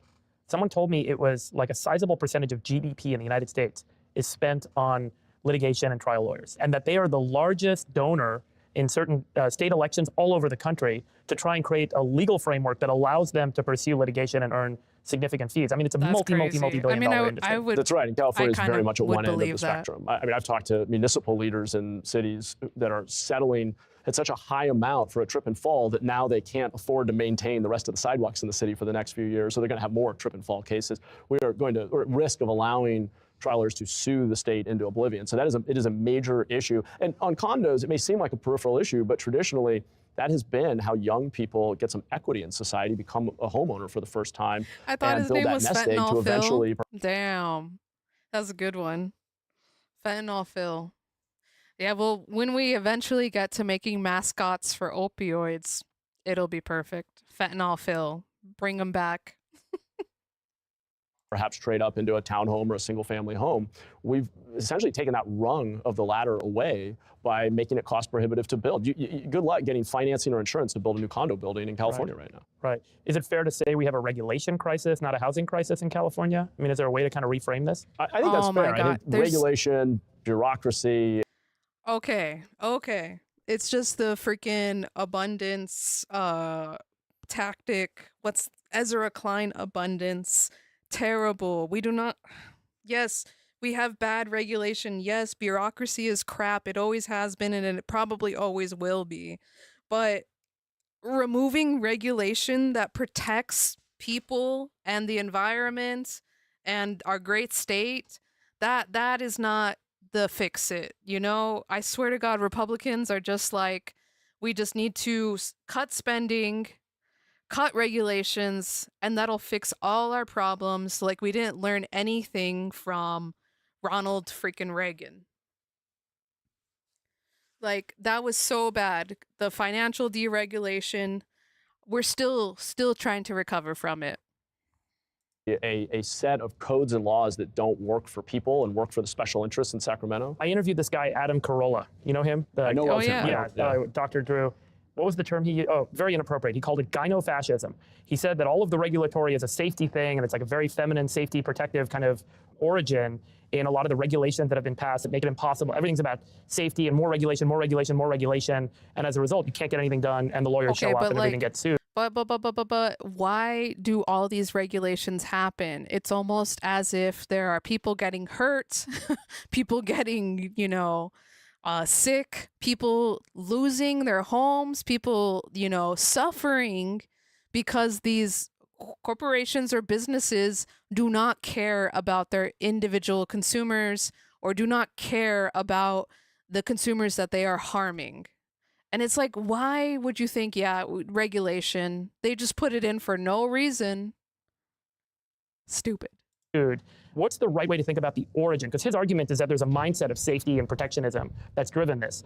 Is it just that trial lawyers, or like, why does someone keep passing, why do the legislators keep passing laws over and over and layers and layers and layers and layers that make it impossible to build and make it super expensive to maintain because otherwise you'll get sued? Yeah, like I would take the gender content out of it, but I think the deeper point that we suffer from safetyism. It's actually easier to add one more rule, one more process. I see this play out every day with our city council at the local level, and I think it's even a greater temptation at the state level where you're not able to point to a concrete service that you're delivering. So much of the implementation happens at the local level. Every time there is a negative story about something bad happening in the world, there is an impulse for a legislator to say, let's create a new rule. We can always be a little bit safer. Right. Let's add another check, another balance, another process, another rule. Because that's what your job is as the government, to work for the people. In my view, is that we have not created an incentive structure in government to reward actual performance and outcomes. And so we are by default. Okay. Because whose job is it to reward? There are no rewards. It's literally just either you as an elected official do a good job, so I'm going to vote to keep you in, or you did a bad job and I'm going to vote against you. That is the accountability that these elected government officials need. The government officials that are not elected, that's another story for another time. But oh my God, this is how we hold elected officials accountable, is by voting for them or voting them out. Rewarding the performativeness of showing that we're doing such a lot of activity without a lot of impact. And I think that we have to help voters be smarter about analyzing what their elected officials are doing and whether or not it's working. That's why I want to be held accountable. I came into office running on dashboards. I mean, I put up public-facing dashboards and said, here's our baseline. Here's how we compare to others. Here's the goal we're setting. We're going to reduce homelessness by 10% year over year. We're going to reduce crime. We're going to remove barriers and get housing built. We're going to speed up permit reviews. I want to be held publicly accountable because I would rather, frankly, have a feedback loop with the people whose doors I knocked on than whichever group doesn't like that we're trying to change something. What's your metric for being governor of California as it relates to housing? What's the dashboard you're going to put up and what's your goal? So I think that the ultimate outcome has to be that we're building more housing, but that we're building it more affordably. We have to pull the cost out of building, because as long as the state of Colorado can build the exact same home at half the cost of what it is in the Bay Area, we're never going to be able to compete. So I want to see more housing in absolute terms get built. We need to start moving in a better direction. We've gone from about 100,000 units a year to about 80,000 a year. You go farther back, it was 150,000 a year. What do you want to get to in your term? I think we need to get well over 100,000. I think the right way to think about it, though, is it's really a ratio with jobs. For every 2 jobs an economy creates, you need at least 1 home. Part of the reason the Bay Area, and particularly Silicon Valley, is so unaffordable. Yeah, thank you, Deviate. We're going to have houses built by AI. I mean, we already have like 3D printed houses, but oh my God, houses built by AI. What do you think AI is gonna go for first? Like the actual designing of the house, like taking the architect's job, or are we gonna get the Melania style robot with the with the aths that's gonna take the construction workers' jobs? Melania robot will build it. Oh my God, I know. Instead of like having a ladder, they could just straight up jump straight up to the top of the roof. You don't need any safety equipment for them because if they fall, who cares? Robots don't need health care. Thank you. That was great. For working people, and we're seeing displacement of working families, is that over the last 20 years, this incredible economy here, the engine of innovation for our country and really the world, has created about 8 jobs for every 1 new home we've built. That is a completely unsustainable ratio. Yeah. So I'm a little hesitant to come out and say we're going to build 10 million homes. I think it's a ratio thing. It's a rate of change. We need to be building more year over year. But importantly, we need to pull back the fees, the long timelines, the overly complicated building codes. So each of those get a metric? Yeah, each of those get a metric because ultimately the per square foot cost of building needs to go down. What does that need to get to? Where is it today? Where does it need to get to? Oh, it varies dramatically by product type and market. So I mean, it's a good question. I think we should lay that out. But I just visited a modular construction factory built housing. they can bring down the cost per unit by 20%, speed up overall project timelines. He said manufactured housing? So these are like prefabs, right? What? Okay, turns out we already have AI building houses. They're just in factories. Oh my God, could you imagine having those like robots that build cars on the assembly line?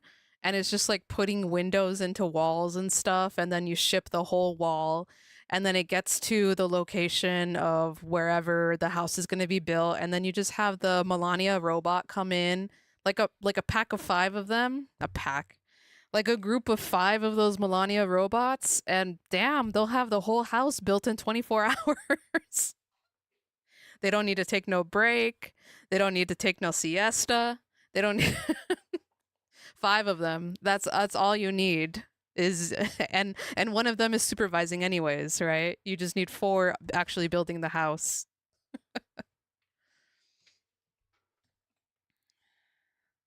By up to 50% by just industrializing the production of housing. So we need to pull the cost down. We should be able to drop the cost on a per square foot basis by at least 1/3 with actions that are within our control as regulators. If you become Okay. But correct me if I'm wrong. This is a little bit out of my area of expertise, right? But isn't housing so expensive not because it's expensive to build, but because of the value of housing in California?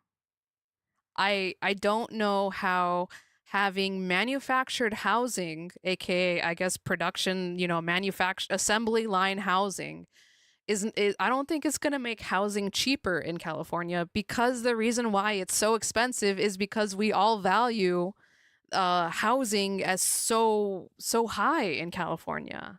I don't know. That's what I would ask him. And I'm surprised homie, Mr. Businessman over here, who, they were talking about property taxes and stuff. Why, there's something that they're ignoring that is super big here in the price of housing. So at least Javier Becerra, one of my criticisms of him was he said that he wants more people to buy houses because that is the one way to build intergenerational wealth, or to actually have wealth, right? Because if you're renting, I'm not saying you're necessarily throwing all that money away, but you're not owning anything. Owning a house is wealth building for people in California, I guess. And so it's like it only is wealth building because all of these people value homes in California as high as they do. Yeah, most people can't own a house.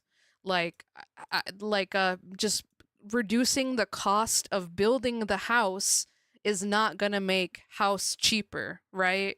House expensive because every other house is expensive. House is not expensive because it was expensive to make. It's expensive because value. Value is, houses in California are overvalued, right? Maybe they're not, maybe they are. That's a discussion for another day, because more people want to live here than in the rest of the country. But yeah, reducing the price of building houses is not going to make houses cheaper. That's, I think, just basic economics, right? Okay, when we got the plastic iPhone, right? When Apple was like, okay, we're going to make a plastic iPhone that's not using aluminum or titanium or whatever material, glass, right? They're using recycled plastic. That phone was still expensive as hell. It was maybe $100, $200 cheaper, but for a fact that the cost to manufacture that phone was way more cheaper than what they were selling it for. Because it was not a cheap phone for us, it was cheap product for them to sell.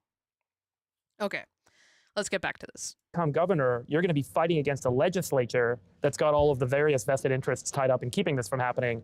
How do you take action without partnership with the legislature? Because what I think might be very hard is, again, to wind things back, that all these incentive systems have been created to deliver. Yeah. Are there emergency powers or action you can take as governor that can just say, you know what, I'm going to fix this in a year? Or do you have to work with the legislature to solve these problems? A bit of both. I mean, the governor has certain levers that are very powerful, driving the budget process. There's the veto, the bully pulpit, just kind of naming and shaming is really powerful. Executive orders, the appointments. I mean, the governor appoints 3,000 people who run all of these commissions that have incredible discretion over how to implement regulations. But there's no doubt that ultimately you need the legislative branch to change. And I think that a lot of Democratic legislators, many of whom I know personally in private, will admit that things are broken, that things aren't working. There just hasn't been that willingness publicly to name what is going on, say that the system's broken, the incentives are completely backwards. I think, as governor, I'd be in a position to change the conversation, help either persuade existing legislators to think differently or elect different legislators. Do you think it's also because if they're public about it, they'll lose their donors and they'll lose their donor class that's supporting them? Well, it's hard to step out on a limb without knowing if you're going to have support for it. It is difficult to just go direct to voters in an environment where money talks. It's a very large state. Oh my God. He says it's hard to go directly to voters in an environment where money talks. And instead of going directly to voters to ask for donations, he just straight up took money. Bro. Expensive to deliver a message. Social media has lowered barriers. That's part of my bet, is that we can go straight to the voters with this message and get traction around the truth, around what it takes to actually solve our problems. But it's I understand why people go with the sure thing. And it's not fun to be labeled. They will call you everything when you fight for change. You're a corporate sellout, you're racist, you're whatever. I mean, there's always some label that people will ascribe when you try to fight for change, but I try to stay laser focused on real world outcomes, housing costs, energy costs, quality of schools, public safety, this guy? the things that people He's care fake. about in neighborhoods like the one I grew up in. That happens. He's like JD Vance for the Democrats. I don't like it. Has to be the North Star. Yeah. What causes homelessness? It's a big question. There are a few things. I mean, one, you can't ignore our broken housing market, because in places where housing is cheap and widely available, you can have high rates of addiction and mental illness, and most people can remain indoors. What? He said, okay, where there is cheap housing, right? Housing is cheap and widely available. You can have high rates of addiction and mental illness, and most people can remain. Okay, where is the housing cheap and available? Where is it cheap and available for addicts to buy? Because I guarantee you, where there's a high rate of addicts, there's probably not a high rate of home ownership. They would have. Jeez. Remain indoors. Yeah, he was the robot. He was the Melania robot. Typically what happens skinny enough if you actually look at it as a life cycle issue is someone who's already vulnerable for some reason. Could be of their own choosing. Could be circumstances, but job loss, health issues, addiction, mental illness, domestic violence. There's a range of really awful things that happen to people and that people sometimes do to themselves. And in these circumstances, whoa. Let's run that back, Turbo. With those challenges, typically what happens if you actually look at it as a life cycle issue is someone who's already vulnerable for some reason. Could be of their own choosing, could be circumstance. Who the hell would be vulnerable of their own choosing? Who? Nobody. Oh my God. They just make things up. But job loss, health issues, addiction, mental illness, domestic violence. There's a range of really awful things that happen to people and that people sometimes do to themselves. And why did he have to repeat that? He said, okay, there's a range of awful things that happen to people that people sometimes do to themselves. Brother. Wow, he emphasized twice in that in like 5 seconds that people, suffer from addiction, suffer from domestic violence, but twice he had to mention that they choose to do that to themselves. This man is not a Democrat. Get him out. Deviate said, yeah, who is choosing that? Exactly. In these circumstances, if the rent is $3,000 a month, you are just one medical bill, layoff away from what we've been really saying. Having, ending up in your car very quickly. And people, working people in California especially, don't have a lot of savings. They don't have something they can fall back on. Nobody has So the macro savings. cost structure of California, the highest housing costs, second highest energy costs with the highest gas prices, which disproportionately hurts working people. an educational system that is preparing far too few of our children for the jobs of the future. We can go through that list, God, but what are the jobs of the future? That is creating these conditions of sort of vulnerability or fragility that means that people living on the edge are much more likely to end up in their car. But I would add that we have a massive public policy failure. Not only did we break the housing production market, which is the macro challenge, but we haven't built shelter and treatment beds. So for folks for whom an addiction or mental health issue is the thing that has them on the edge, we have far fewer beds than other states. And then when people do become homeless, it ought to be brief and it should not be outdoors. And yet we lead the nation in unsheltered homelessness. Over 40% of the people living outside in tents in the entire country live in California, which is only about 12% of the country's population. We haven't built shelter. We haven't built treatment. We're not doing what we need to do to rapidly rehouse people, connect them to a case manager, give them tools to turn their lives around, and hold them accountable for turning their lives around. Okay, but like we were just talking about tools, organizations, and groups that give them tools to turn their lives around. And these two gentlemen were making fun of it, saying, wow, San Francisco's just giving out free needles and free alcohol. Disingenuous. Wrong. If there's mental illness, should they be committed to some facility to help them recover from their mental illness? Oh my yes, God. In short, I think you have to be. These people said, if homeless people have mental illness, we should just send them to mental institutions. That's crazy. I mean, yes, they need help, but they're saying it in a way like, just send them off. We don't need to see these people, hide them. Able to involuntarily hold people for addiction treatment, mental health care. If someone is repeatedly refusing help, if they are harming the broader community, which is often the case, whether that's vandalism, retail theft. It's been a battle here in our downtown where windows are. Oh my God. It's literally, we called it. We said that, the smash and grabs that's what he's saying that the drug addicts are doing. That's crazy. Oh man. Constantly being broken by people who clearly are suffering from serious addiction and mental health issues. I think we should give people opportunities to accept help. It needs to be dignified. There need to be alternatives to the streets. We've stood up over 2,000 So what was that indoor Glide placements, interim housing placements, almost all. Letting them deal with their addiction in a dignified, safe way. Oh man. All individual rooms with doors that lock, giving people privacy. These are low barrier alternatives to the streets. Bring your partner, your pets, your possessions. We're really trying to meet people where they are. The good news, 2/3 of people say yes. The bad news, the other third, is so deep in the throes of addiction to substances like meth and fentanyl that they can't make a rational decision about their own self-care. I believe that it is not compassionate or progressive to leave them to endlessly cycle between streets, emergency rooms, jails, and ultimately die of an overdose. I think we have a moral duty to intervene, help them detox, and get connected to a counselor and give them a chance to turn their lives around. Drugs are coming from somewhere, fueling this crisis. But can the governor address it? Oh, we're going to talk about fentanyl coming into the country. I could only imagine what they're going to say. I hope they mention Venezuela. I was going to say that, like he's saying, give people opportunities to fight their addiction, but then simultaneously saying involuntarily put these people with mental health issues, put them into mental hospitals. Like they're saying one thing, he's saying one thing and then saying the other out of the side of his mouth. It's crazy. And it's like, you're only going to pick that up if that's what you're looking for.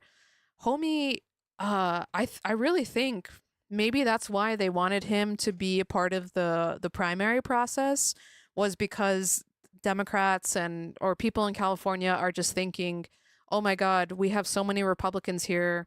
We need to have someone who is going to be a balance between the Republicans and the Democrats, because, oh my God, California has always had these crazy Democrats, when in reality, they've just been moderate Democrats like Gavin Newsom.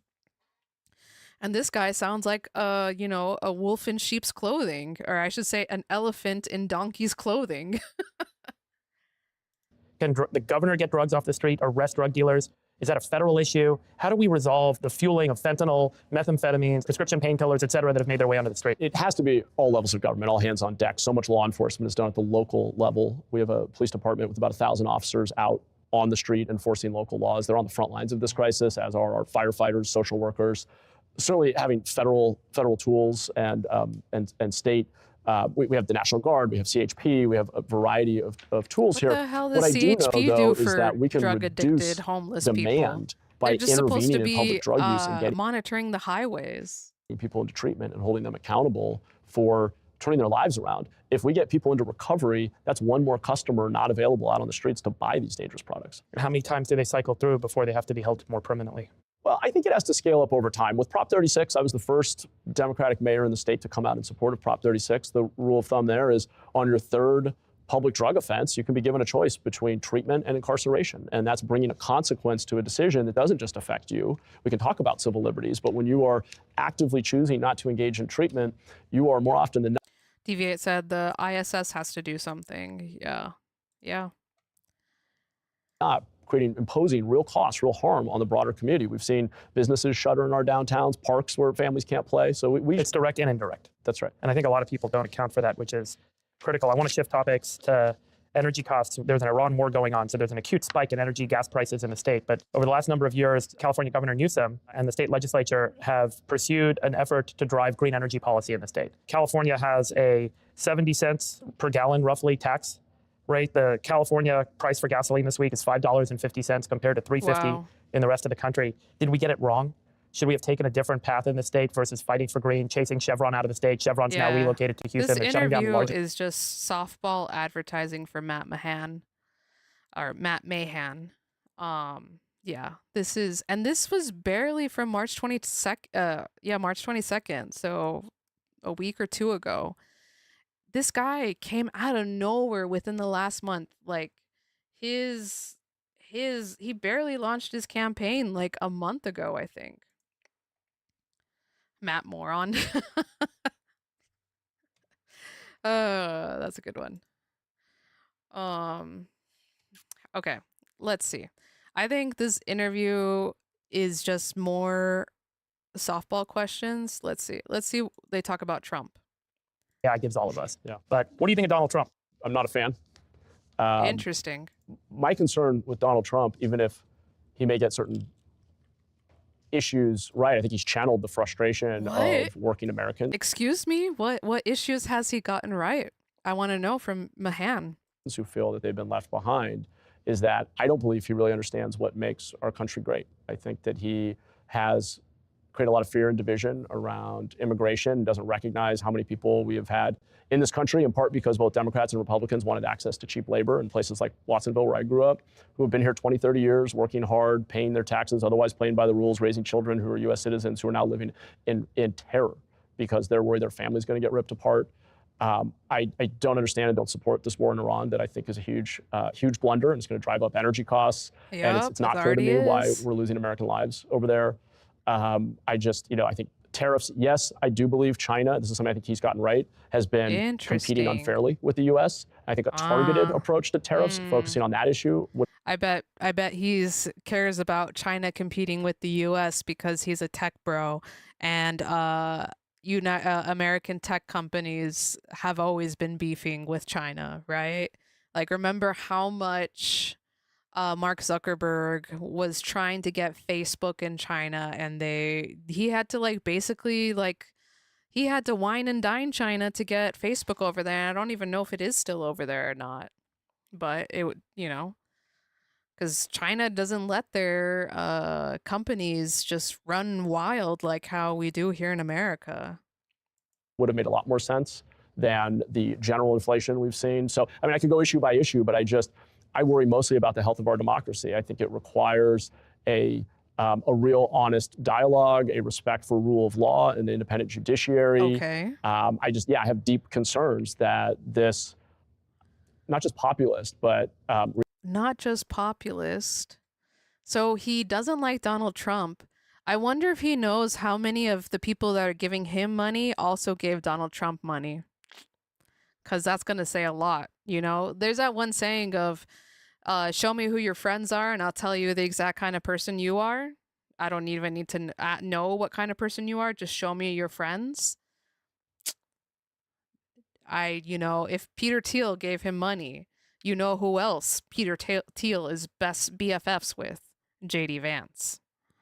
Reactionary, quasi-authoritarian rhetoric and mindset is the outcome of declining trust in government when we don't hold ourselves accountable for delivering for working people. I think it's predictable, and I think you're seeing an equal and even, I'd say, equally risky rise in populism on the left in reaction, and these two are playing off one another. And part of the reason I jumped into this race was to offer a third way, a pragmatic alternative. Oh my God, a third way. Bro, this man did not pay attention to the 2008 financial crisis, because that's where Americans collectively were like, yeah, this country, capitalism, all of the things that we thought were for us are not working for us.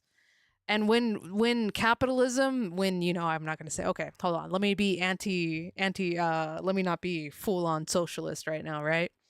When these corporations, the banks that, you know, did all the funny stuff with the housing market and the bad loans, the subprime loans, all of that, who was punished and who was rewarded?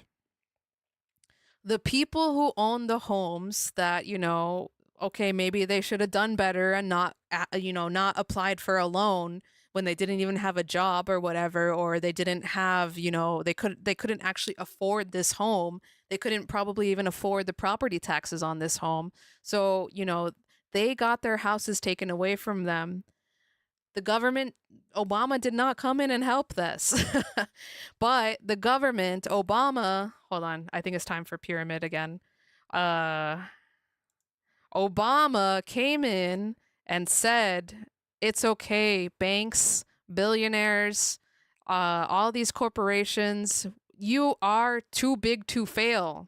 We are not going to let you fail. We cannot, as a country, cannot let these big businesses and banks fail. So we bailed them out. We bailed out the banks, but we didn't bail out the people. Okay, and homie is like, we need a third way. No, there is no third way. There's either the help out the people or help out the corporations. And which one are you going to choose? Okay, you can't expect Americans to just be like, well, I made a mistake and now I don't have a home anymore. But we can totally understand corporations and banks being like, well, even though we're experts in this financial world, we made a big oopsie and did a bunch of subprime loans. Obama, can you help bail us out? Because if we're too big to fail, we can't fail. And that's what got the populism started here in America, was because we learned that the American dream is no longer a dream for everyone. We learned that it doesn't matter how hard you work, there's going to be some dumbass from South Africa that came here who worked less than you did and still make more money than you did. Yes, the Obama pyramid came in clutch. Thank you, Obama. Thank you. Okay, good night, Obama. You go back to sleep. We'll bring out the conspiracy pyramid Obama when we talk about conspiracy Obama again. So, Jesus, sorry. A pragmatic alternative. I don't even know what that means. Let's see if he can explain it. I'm a Democrat, but I also recognize that something's broken in California. The incentives are all wrong. The highly organized interests in Sacramento are being taken care of. Sacramento's working great for highly organized interests. It is not working great for regular people. And I think the best antidote to that is to get back to basics, be competent, be data-driven, deliver results for people. Because I'm worried that if we don't, we're going to see this epic populist battle on the right and the left where people are offering really easy answers, not the honest answers that we need. Rate Governor Newsom and the job he's done as governor of California. I think Governor Newsom has been a bulwark against some of the worst ideas coming out of the legislature. You mentioned that he's vetoed 10 to 15% of the bills coming out of the legislature. Many of those vetoes I agree with and I think have averted real harm. My critique has been around not doing enough to take on the entrenched interests in Sacramento, and we've disagreed very publicly on certain policy issues, Prop 36, recovery housing, some energy policy points. But it's always, I mean, I try to attack problems, not people. I'm not really interested in evaluating somebody's intentions or their ideology so much as the results of their actions. And I think he's done some really good things. I also think he can do even more. And that's been my appeal to him is let's work together to drive even more change faster. But some of the things he's brought forward, like Care Court, right idea.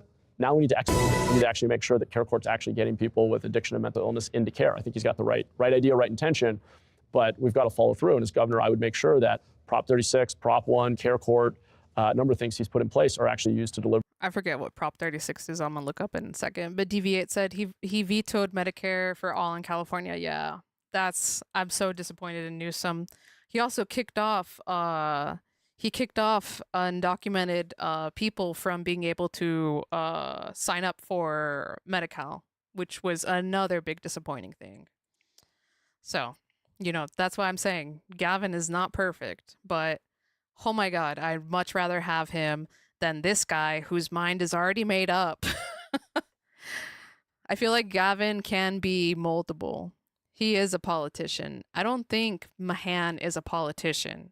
He's too like Andrew Yang vibes, Like he's like, okay, it's just I'm a tech guy. I think we need tech people in politics. I'm the guy. I can be that guy. Just like Jay Olbernulty. He's like, I'm the AI guy. I used to build video games in the 80s and 90s. I am the AI congressperson. And then they kicked him down. They don't really care about him anymore. But yeah. Over the intended outcome. Governor Newsom's put out a lot of these memes kind of making fun of Donald Trump by doing tweets sort of like the way Trump does Truth Social posts and so on. It's very antagonistic to the president, at least publicly antagonistic. At the same time, California relies on federal funding and requires a lot of federal cooperation, a lot of federal land in the state. How would you interact with President Trump? And talk a little bit about how the governor has interacted with President Trump publicly. Look, I understand what the governor's doing. He's, been holding a mirror up to Donald Trump and both fighting for California's values, which I appreciate. I think there's also just back to incentives. I mean, he's running for president, and that's where I think this approach is coming from. I would take a different approach in the sense that as governor focused on delivering for Californians, I will fight the Trump administration through the courts, through the bully pulpit, whenever necessary to protect our values, to protect our people, to protect state funding. I also think, though, that we need to find places where we can achieve a win-win with the federal administration. I'll give you the example that's top of mind for me. I just spent time walking through Altadena, the Palisades, where people have lost everything. Over 10,000 homes lost between the two. Okay. We're desperate to rebuild. Okay, They're not let's getting the help see that they what need. he And says about ICE. And immigration enforcement. Do you consider undocumented immigrants in the state of California individuals that you would represent as governor? Is it part of your job to protect undocumented immigrants who came here illegally that ICE would like to remove? Yes, unless they're committing serious and violent crime. Look, if you're here, you're not documented, you're committing violent felonies, I think you should be deported. Oh my God. But like many of the people I grew up with, if you were essentially, maybe tacitly welcomed here because we had an ag industry or a construction industry that needed. Dang, DVA, I will fight for Trump. I will fight Trump by getting on my knees. That's a good one. That's a good one. Yup. He's like, I will bend the knee. Low-cost labor. And you came, started a family, started working, paid taxes, raising kids here who were born here, who are U.S. citizens.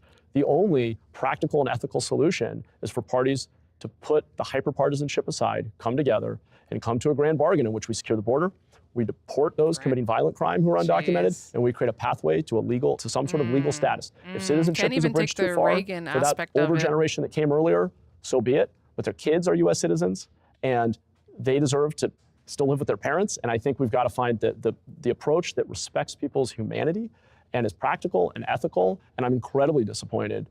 Okay, respecting people's humanity by saying, oh, if you lived here already undocumented, then we're going to send you back anyways, unless you have kids here. Okay, I think we pretty much get the gist. He is a right-wing Democrat, which I don't know about that. That's not exactly what we need here in California. Let's see.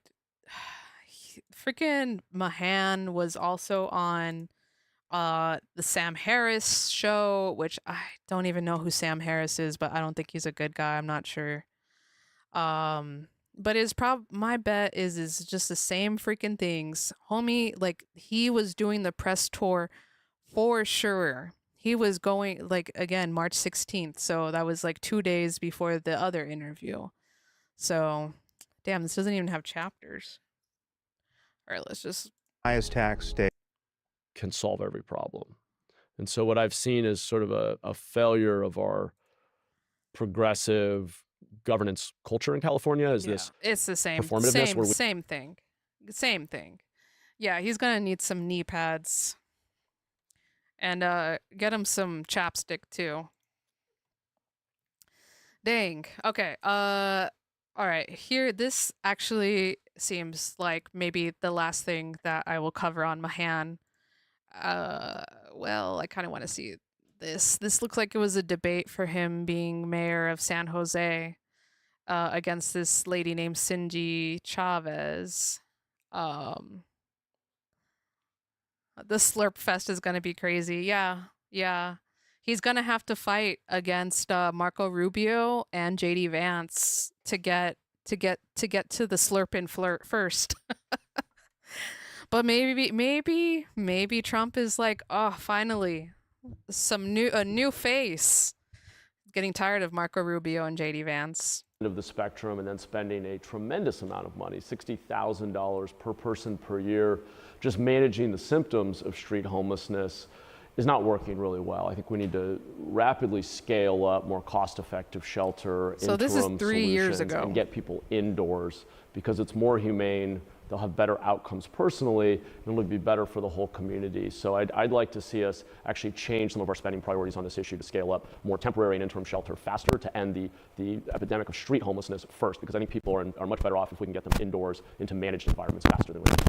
Oh my God, the mic's so bad. Thank you so much for hosting us. And I just want to say that, recognizing that this is such a serious problem, and it's a problem in many, many respects. It's a humanitarian crisis for the people that are homeless. It has a huge impact on the city in terms of its neighborhoods, streets, creeks and parks. And people in our community want to see that we're getting the job done, like that we really are addressing homelessness. Since 2015, as a community, we've housed about 20,000 people. About 35% of those people are in new homes. Almost everybody else are in naturally affordable housing or affordable housing that we already had available. We have 10,000 people that we still need to house. We need to use multiple strategies. One, we absolutely need to have more permanent supportive housing, because once you have somebody in temporary shelter, it's temporary shelter. You're trying to get them into permanent housing. So there's an absolute role for interim housing. In fact, I, as a member of the Board of Supervisors, have been investing both in that and permanent so she was shelter. on the Board of One Supervisors. One thing I'll just add is that, one of the things that we're really challenged by is that 32 people we've been housing, against her 51.21% against 49.79% of women that are homeless in our community. And so clearly. So that's crazy. And this is the 2022 election, and he got just 6,000 more votes than her. Let me pull out the calculator.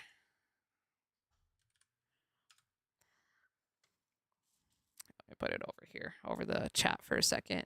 Okay, 1,200. I mean, 1,000. Whatever. 1,2,376 minus 1,22329. Yes, he won barely by 6,000 votes. 6,000 votes. And how many people live in the city of San Jose? Population. Okay, 1 million people. That's crazy. I wonder how many people actually voted in this election.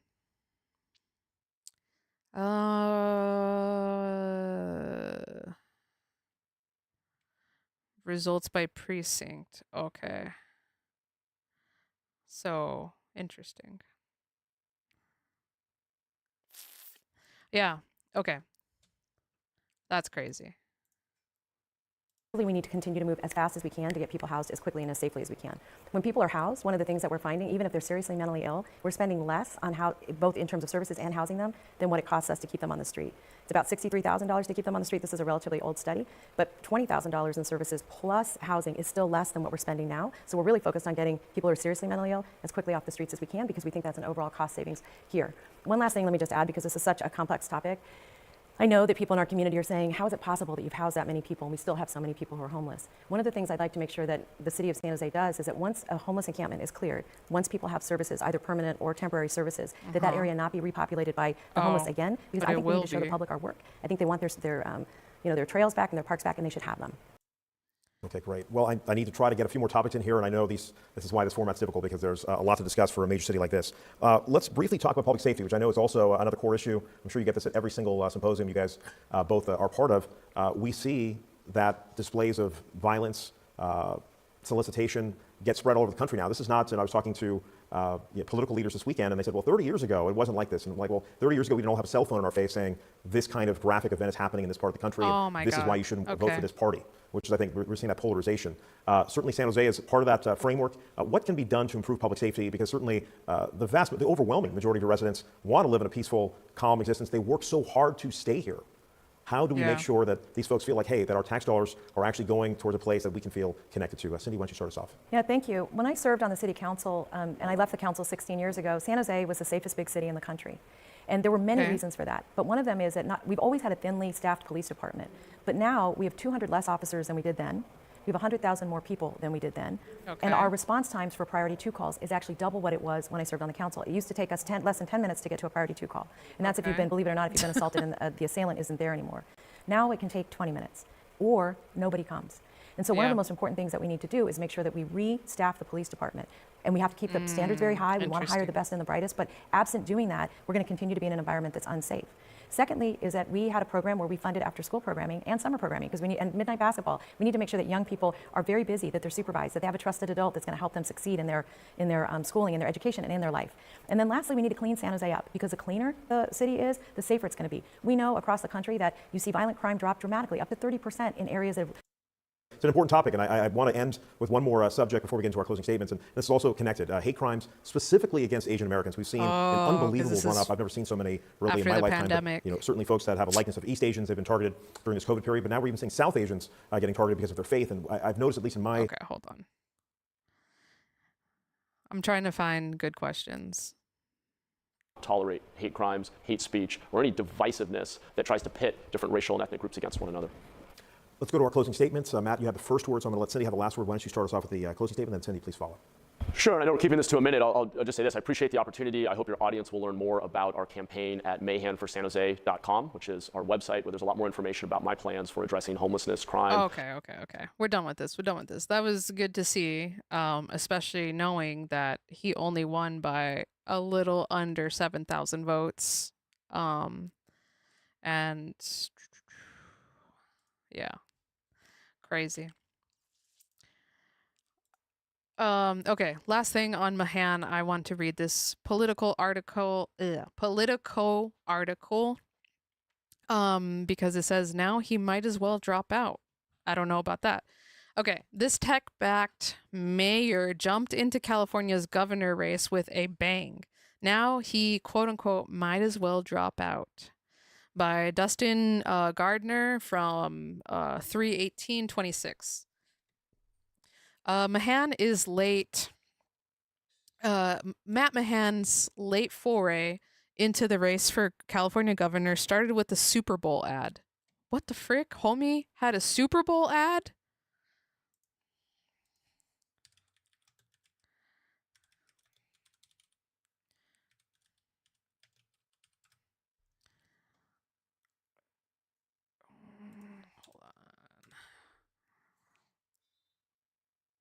Oh my God. They spent $1.5 million. An independent committee backing... Oh, wait, hold on. Super Bowl ice surge. Did they put an ad? Well, I mean, Matt Mahan's late foray into the race for California governor started with a Super Bowl ad and a rush of Silicon Valley support and speculated... Okay, hold on, let me click this link, maybe. San Jose Mayor Matt Mahan holds a ceremony of football with the Super Bowl 60 during the handoff ceremony. Okay, between the...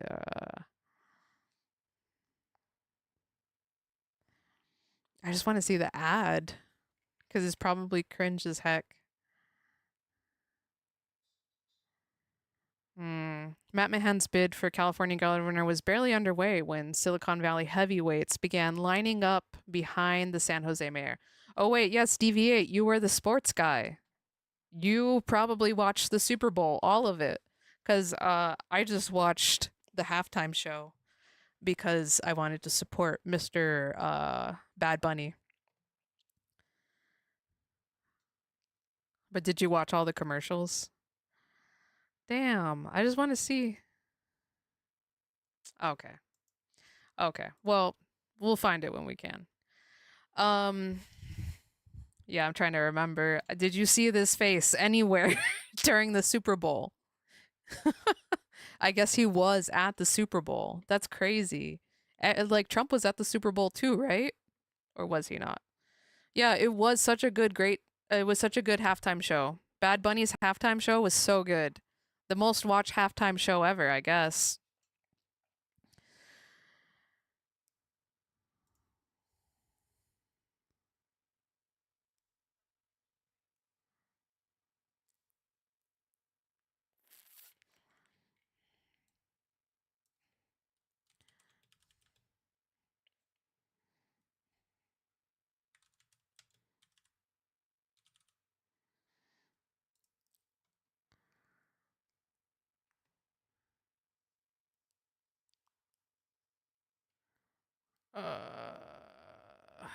No, I'm not gonna click on Matt Walsh. Down to kiss my fish halftime show.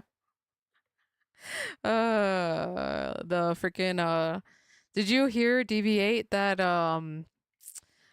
Kid Rock, he had an Apache helicopter fly by his house, and now the government is doing research. Yeah, I can't find the freaking ad. I don't know. I don't know if Matt Walsh reacted to the ad, but okay, whatever. We'll take their word for it. If they really spent, 1.5 million on a commercial that no one remembers, then it's like they probably wasn't that good, and now they're embarrassed of it and don't want us to see it, because then we would be like, wow, I can't believe you spent 1.5 million for this. But that's okay. That's okay. Let's continue with the article.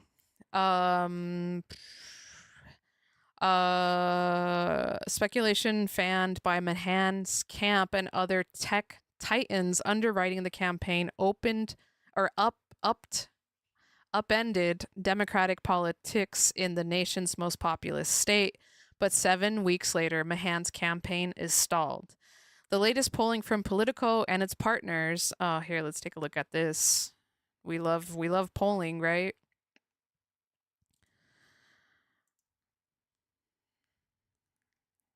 Where's the graph? Show us the graphs.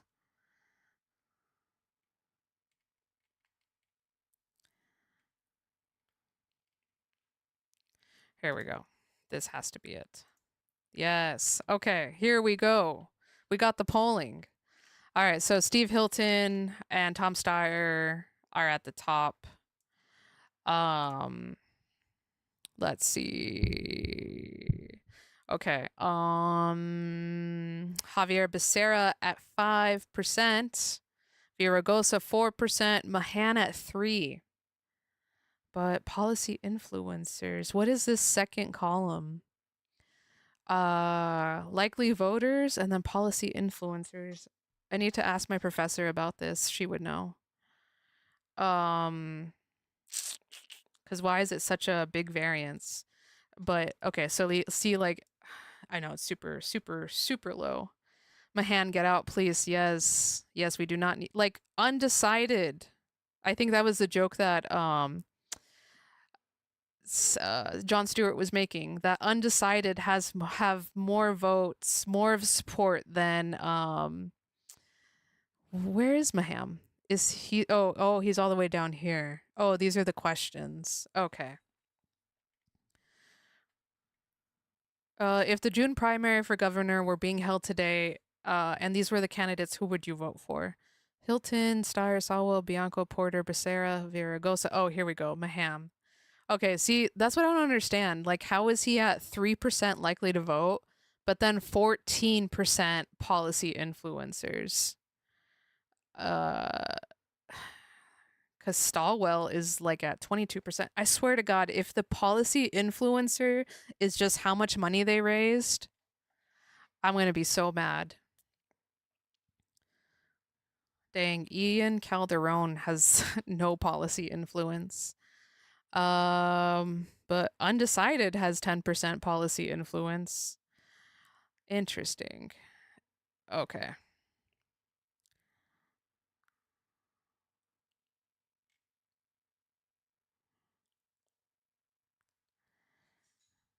Oh, all this data. Okay. All right. It's good to see that polling. We'll have to look up other polling later on when they update it. Okay. The latest polling from Politico and his partners put San Jose mayor at 3%, almost exactly where he stood in other surveys before entering the race. He has qualified for one of the upcoming televised debates, but it's polling below the threshold to make another. Oh, so we're going to have another debate. I'm assuming this is talking about the UCLA one. Oh, okay, it's going to be ABC. Okay. And while Mahan has raised more money than any candidate other than the billionaire Tom Steyer, the mere $13.3 million that two major PACs supporting him have amassed is far less than the tens of millions some supporters had telegraphed, according to two prominent Democratic fundraisers in Silicon Valley, who were granted anonymity to describe private conversations. Great. 43-year-old centrist Democrat with an anti-establishment streak, Mahan may still have time to make a mark in the race that has no clear frontrunner, with the election nearly 3 months away. Viewed when he got into the race as a vehicle to power for the tech industry and disruptive force in Sacramento, a cavalry of donors could still arrive to pull him into contention. Mahan had been on the media blitz in recent days, traveling to New York to appear on The Daily Show, Emma Snell's 11th Hour, Morning Joe. We saw that while touting his recent endorsements from majority Democrats and center-left groups that had backed Democrats like Virginia Governor Abigail Spanberger and Texas Senate hopeful James Tallarico. There we go. James Tallarico being connected with Matt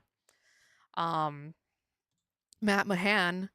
But vast resources are required to compete statewide in California, and nothing Mahan has done to date suggests he is finding enough traction in his home state. He completely overestimated his standing politically in the state of California as the sitting mayor of San Jose, said Gary South, a veteran Democratic consultant who's run several prior campaigns for governor and who previously assisted Governor Gavin Newsom. He's gone. He might as well drop out. At a minimum, it's been a disappointing start for the ambitious mayor, who some supporters view as not only the future of California, but Democratic politics writ large. I don't know about that. Within Mahan's orbit of allies, supporters are working to tamp down donors' anxieties about his polling. One fundraise supportive of Mahan, who was granted anonymity to said a few major donors have gotten cold feet in the recent days. Wow. While a strategist backing Mahan, who was also granted anonymity, blamed gossipy tech insiders for fueling unrealistic fundraising expectations. Man, the tech bros don't even know what they want. Now, even some in Silicon Valley are writing him off.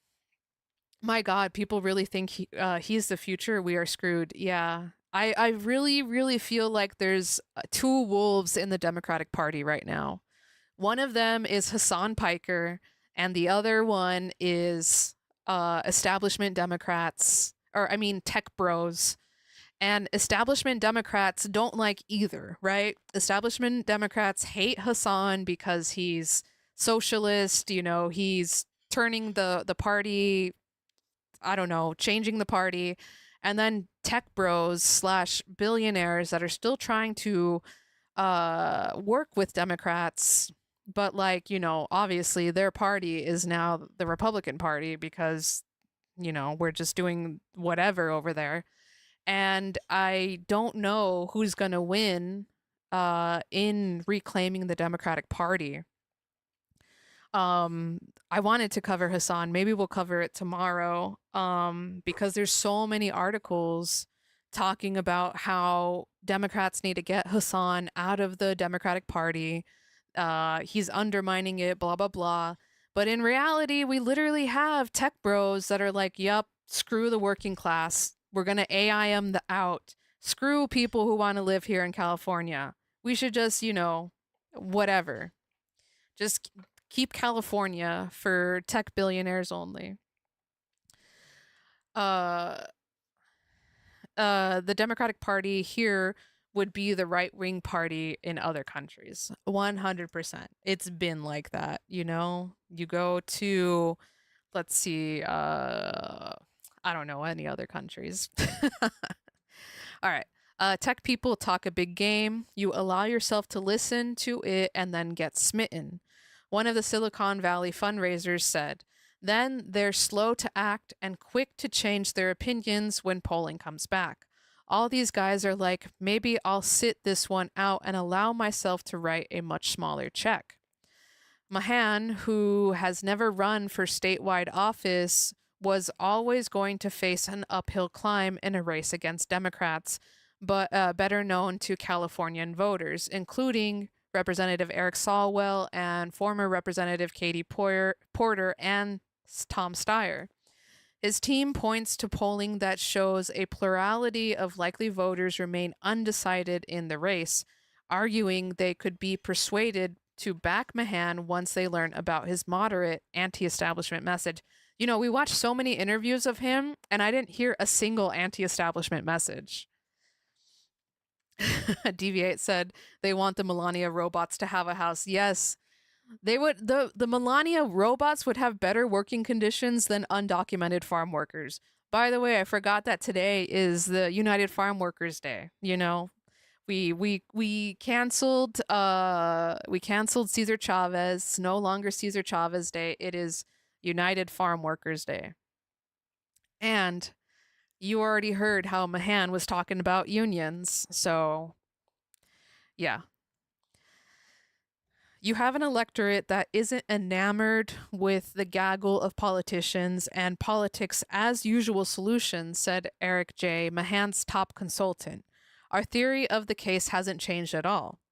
Jay said Mahan hasn't had enough time to build his statewide name. I mean, yeah, if he was only mayor for 2 years, the campaign is sitting on most of the $10.5 million Mahan has raised. He said, planning to target voters with ads closer to the June 2nd primary. He said the campaign expects to be in a different position in the polls by mid-April. I don't know about that.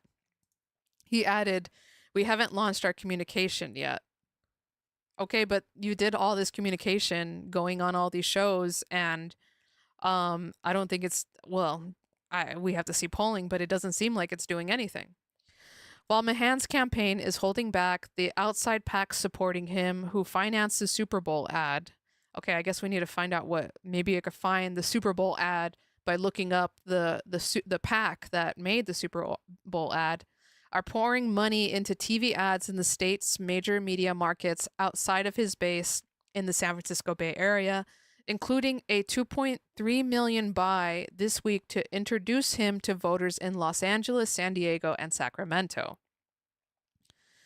We have got to let that sink in, said Matt Rodriguez, campaign manager for 2 committees backing Mahan. Wait, the PACs are allowed to have campaign managers too? That's crazy. Everyone just needs to keep calm and carry on, as the old phrase goes. But while nearly 30% of respondents in the Citrin political poll last week said they haven't heard of the mayor, it's not clear that Californian voters, if they knew more about Mahan, would like him any better. His favorability rating in that survey was upside down, 18% favorable to 22% unfavorable. Newsom, the politician Mahan is angling to succeed, is popular in this heavily Democratic state. And the strategic choice Mahan made to build up his political profile criticizing the governor may be catching up with him. I mean, that's so true. This is Governor Gavin Newsom, who successfully won against his recall vote. Like, we did the whole recall Governor Gavin Newsom, and we were like, nope. We did the vote like how Republicans wanted because it was post-COVID. And, oh my God, Governor Newsom destroyed all these businesses during COVID, right? Let's recall him. And then we did the recall election, and then homie won still. So it's like, Gavin Newsom is popular. Gavin Newsom is popular with Californians. Is like, so Mahan attacking him ain't right. It's not going to look good. It's only going to look good for people that, support Trump, right? Especially if he's like saying Gavin Newsom shouldn't be fighting against Trump. But obviously Californians love that. So much so that, Gavin Newsom is going to probably run a very successful presidential campaign. We'll see.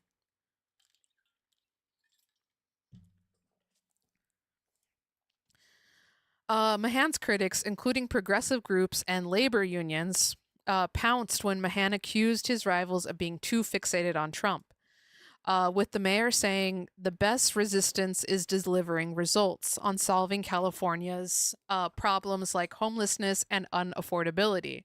And while the mayor said he called Newsom and sent him text messages when he entered the race, Newsom never responded. Well, why would he, bro?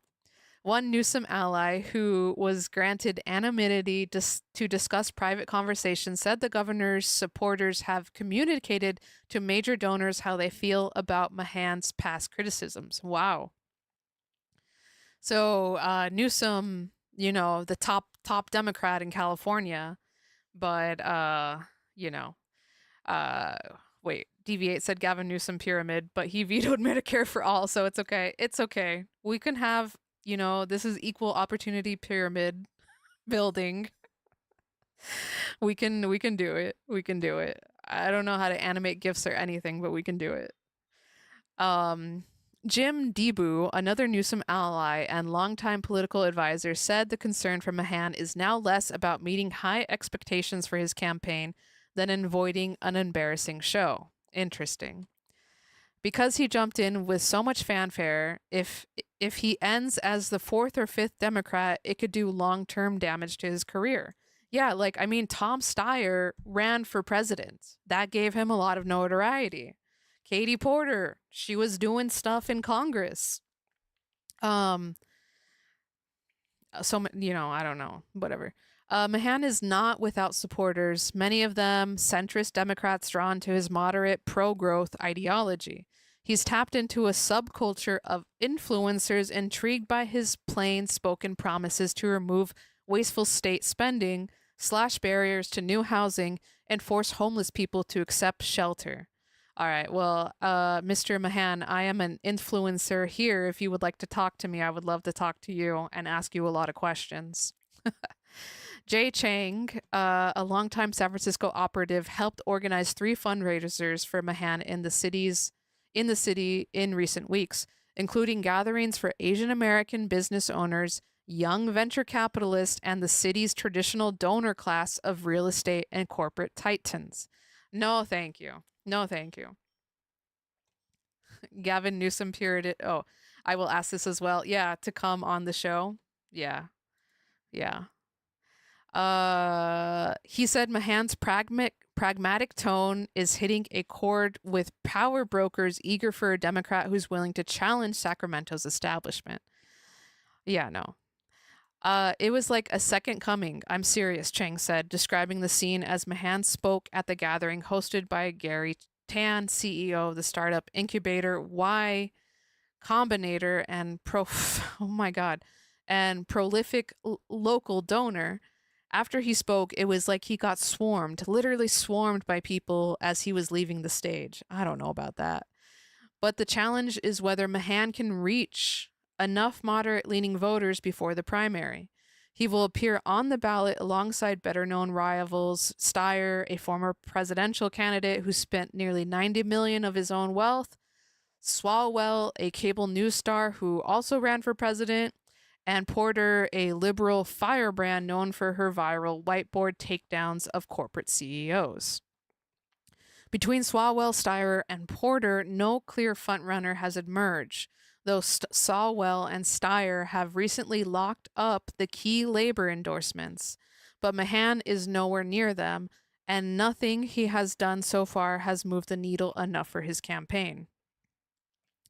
For him, the tech bros that are supporting him, said Lorena Gonzalez, head of the powerful California Labor Federation, they don't understand voters and they don't understand the moment. Yup. You're gonna deviate, you're gonna interview Mahan?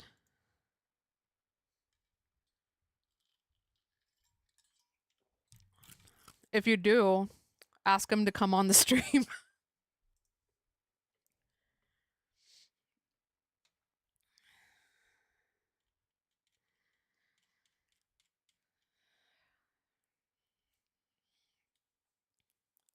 Oh, when he comes on your show. Okay. Yeah, deviate. We'll highlight the greatest questions. You can ask him what his favorite sports team is. No, I'm sorry, I'm being mean about the sports. But yeah. All right. Let's this was good. Let me save this link.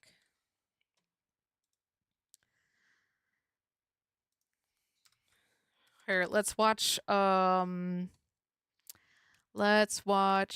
a quick Hassan video so I can go to the restroom. But we're going to be good.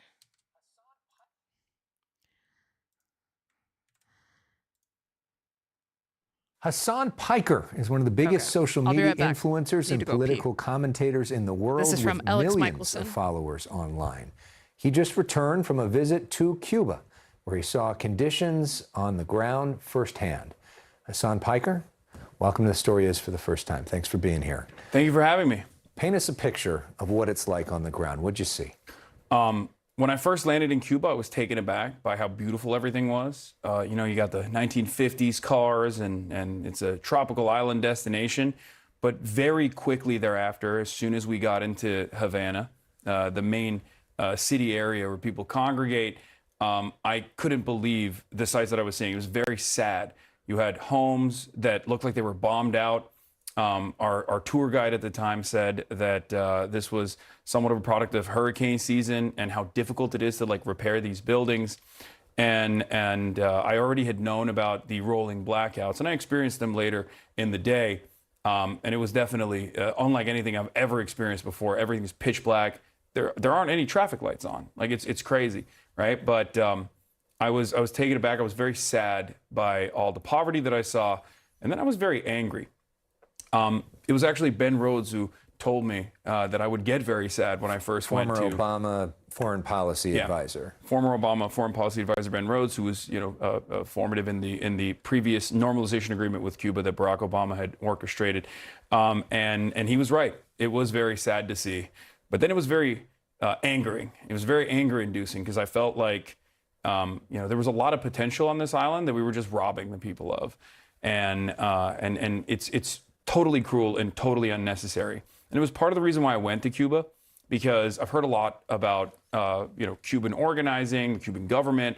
I'd read a lot about it. Sure. I knew about the island's history of developing sovereignty, but I'd also heard about this blockade, right? And I wanted to figure out exactly how this blockade was harming people directly, and in many ways that are indirect, because the blockade itself is designed to be invisible. It's a system of sanctions. It's this bureaucratic nightmare that basically renders it impossible for the island to do regular commerce, just like any other country. Banks can't take out loans from any other banks.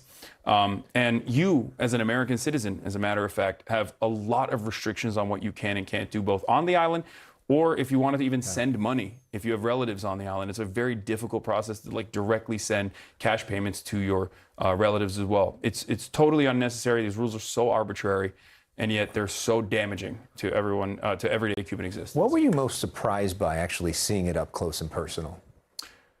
I was surprised by the resilience. I'm back. I was surprised by the fact that people, in spite of all these struggles, were still surviving. Right? They had a relatively chill attitude about everything, which was somewhat shocking to me because I feel like I'm a much more high intensity person. But I was also really impressed with the accomplishments that they've made in places like biomedical in the biomedical field. What do you think is at this point the biggest need? Because we hear like the New York Times reporting about the fact that the power goes off in the hospitals and like babies are having to, be hand pumped to keep them alive in certain situations. I mean, what do you think is the greatest need It's oil on the ground? 100%. And it's actually totally legal for Cuba to trade with other countries. It's just that America makes it impossible. So what is a necessity is for the grid to come back alive. And for that to happen, they need to get oil. And I believe there's a Russian tanker that just docked in Havana as of this morning, if I'm not mistaken, with 730,000 barrels of oil, which will provide much needed respite and will allow the Cuban energy grid to survive. They'll still ration it heavily, but this way medicine can be transported on the island. I want to give you a chance to respond to two criticisms of this trip that have gotten widely reported. The New York Times and there really hasn't been much coverage of the Cuba embargo, but it's pretty bad. Yeah, sad to say the least. That like literally we're actively letting people suffer because we don't want to sell oil to the communist regime that's there. And it's really, really crazy. Called you out for the fact that you all stayed in a nice hotel that was very luxurious compared to a lot of what the people on the island are dealing with every day. What's your response to the allegations of hypocrisy there? Yeah, I thought it was very interesting as well. So we went on a humanitarian aid mission with foreign dignitaries, delegates, advocates, activists, journalists, and the like. It was around 200, 300, 400 people. I'm not exactly sure on the number, but the American government has placed, and this was fascinating to me, we had to get an OFAC clearance from the Treasury Department just to go, right? Yeah. And the American government has actually created these incredible restrictions that only allow American citizens to stay in four hotels on the island. There are thousands of hotels on the island, but we can only stay in 4. And if I don't stay in a hotel, and these are 5-star hotels, according to the American government, if I don't stay in one of those hotels, I could go to prison for 10 years and have to pay a $250,000 fine. Wow. I'm an American citizen. That's crazy. That's crazy. Deviate said, yeah, I knew about it even though it's not getting coverage, but I do know it's bad what we were doing to them. Yeah.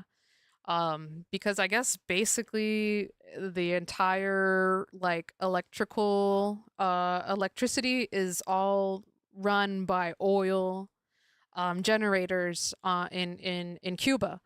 And like that was like the big bad thing that happened to Cuba when the United States got involved with Venezuela, because Venezuela was like Cuba's biggest trading partner, or I don't know biggest, but one of their, I should say their biggest oil trading partner, right? And so when we took out Maduro and all of that and got super involved, it's like Cuba got that lifeline cut off, and I'm sure is intentional. I'm sure it is intentional, because that's what Marco Rubio was saying, that Venezuela was corrupted by Cuba, and that Cuba is only using Venezuela for oil and blah blah blah. And it is like Marco Rubio said, it is his father's dying wish to see Cuba be freed of the communist government. So like, why wouldn't Marco Rubio be okay with having, why Marco Rubio would be more than happy to get Cuba back into all the former Cubans that fled the country, give them back their land, their money, whatever they had. you know. Okay, let's finish this real quick and then Yeah. another It's, video. it's so totally ridiculous. I've never seen anything like it. And real quickly, there are a lot of people that are watching this, especially places like South Florida, that feel like the regime is repressive, that it's Oh been a my terrible. God, I was just about to pull up this video. The Okay, U.S. now we is gotta allowing watch Mexico to it. send oil to Cuba despite President Trump's promise to cut off the island's energy supply. CBC's Miami's Chelsea Jones is your reporter live in Hialeah tonight. And Chelsea, you're breaking down why it matters and what Cubans in South Florida are saying about this oil dispute. Yeah, so Jim, Energy Secretary Chris Wright says that it is U.S. policy to allow Mexico to supply the oil to Cuba, and it's necessary because Venezuela is no longer providing it. President Donald Trump posting to his Truth Social yesterday saying no more money or This is from oil 2 would be months given ago. to Cuba, urging the country to make a deal before it is too late. Now, according to U.S. officials, Cuba desperately needs this oil. It has long suffered from rolling blackouts, and the economy is in a dire situation. Local Cubans tell me Cuba does need the help, but they are split on how to achieve that. I totally agree that we should shut down Cuba, and they should agree to whatever terms the United States has for them. Well, let me guess until they cry uncle. Have had too much hunger and have had way too many years of suffering. It's not all about petroleum in Venezuela. It's about the freedom of the people of the country. And would freedom come as a result of withholding oil and money, do you think? I don't think so. No. Then why are we doing it? Cuban leader Miguel Diaz-Canel posted to X saying Cuba is a free, independent, and sovereign nation. No one dictates what we do. Cuba does not aggress. It is aggressed upon by the U.S. for 66 years. Yeah. And we do know that President Donald Trump Florida did in meet a with nutshell. Mexico's president Thank you, earlier today, DBA. but it is unclear if the two discussed oil at all. Live in Hialeah, I'm Chelsea. Okay, so as you see, Cubans, I mean, we saw the Venezuelans celebrating in Florida when they took out Maduro, and then we saw actual, well, I mean, not actual Venezuelans, but we saw Venezuelans that are actually living in Venezuela that were protesting the fact that we took Maduro. So there's mixed things, but, you know, this is what's going on in Cuba, and you know, we're gonna the people that don't want to help Cubans but are more interested in getting back their land or getting free speech or whatever the heck it is that they want, right? You know, I'm not gonna dismiss that Cuba is run by an authoritarian state, right? But it's like, what's more important? Making sure that the people have free speech or making sure that they actually have electricity right now? And we're like actively harming them by not selling them oil or not letting other countries sell them oil. And they're suffering. It's bad. Regime, that it's killed people, and that what you're doing is propping them up. What do you say to that? I just don't want babies to die. I don't want people to suffer. I think that the difference in opinion as far as like how Cuba governs itself is up to the Cuban population. I just want, as an American citizen, to stop putting our hand on the scale in this incredibly violent way, because the results are unbelievably violent. Collective punishment is a war crime after all, and there is no other way to look at what we've done, especially as Trump has like basically said the quiet part out loud and restricted all oil from going into the island. It's impossible to ignore. Yes, it is. And according to what he's saying, it sounds like this story is not going away anytime soon. Hassan Piker, thank you for sharing your views. Great to see you. Thank you for having me. That's so cute. I've seen Hassan Piker and Alex Michelson like come up together, and it's really cute. There's like, you know, one professional journalist and one journalist. Hassan Pyramid, yes. All right. Last thing I wanted to cover was Mr. Paul Krugman's latest Substack post, and it is directed about oil. So we're gonna end it on this. Whoops.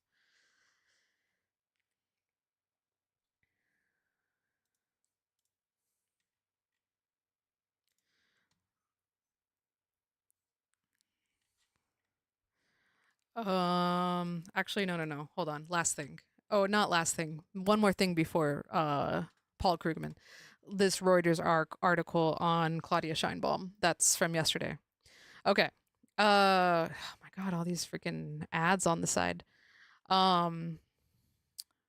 Mexico City, March 30th. Mexico President Claudia Sheinbaum said on Monday that her country has every right to send fuel to Cuba, whether for her humanitarian or commercial reasons.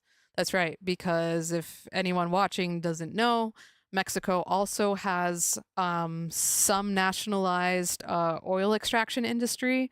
So they are able to, sell that oil for really any price they want or a cheaper price because they're not trying to make profit off of it, right? They're just trying to just not let like big oil companies like gouge and destroy the land where they extract the oil, whatever. There's so many facets to it. Needless to say, Mexico has some nationalized oil, and it's theirs to do what they want with. Okay. Scheinbaum's remark came one day after U.S. President Donald Trump softened his stance on the block of oil shipments to the communist-run island as a Russian oil tanker approached Havana. The Mexican government always seeks to send humanitarian aid, and it is in that context that we will make the decision, Sheinbaum responded at her morning press conference, in a response to a question about fuel shipments to Cuba. She did not specify or give a timeline for when Mexico could decide to send oil shipment to Cuba. Sheinbaum also said that private companies in Cuba, such as hotels, have approached the Mexican government to purchase oil from the state-owned energy company Pemex. Interesting. And Pemex should be allowed to sell oil to the privately owned hotels in Cuba, but that's weird. They should just, it's all part of the embargo, whatever.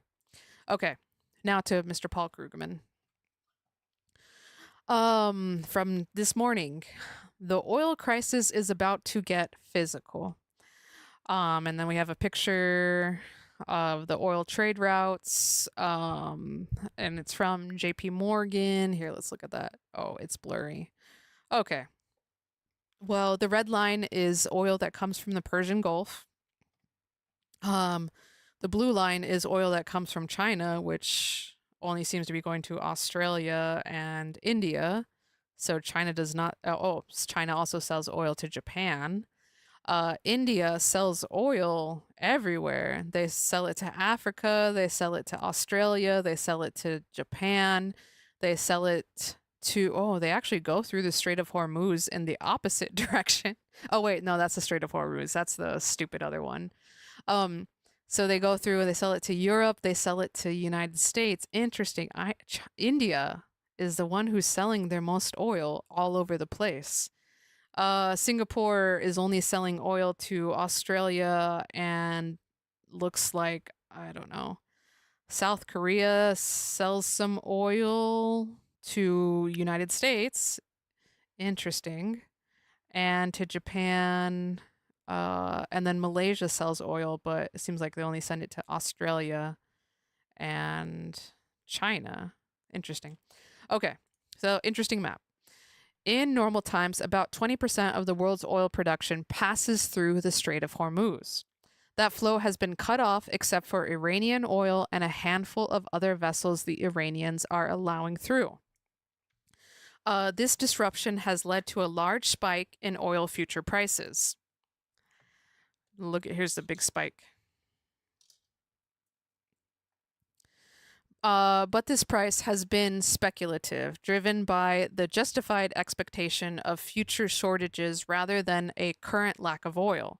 In fact, so far deliveries to markets around the world haven't declined because shipping oil from the Persian Gulf to markets takes 4 to 6 weeks.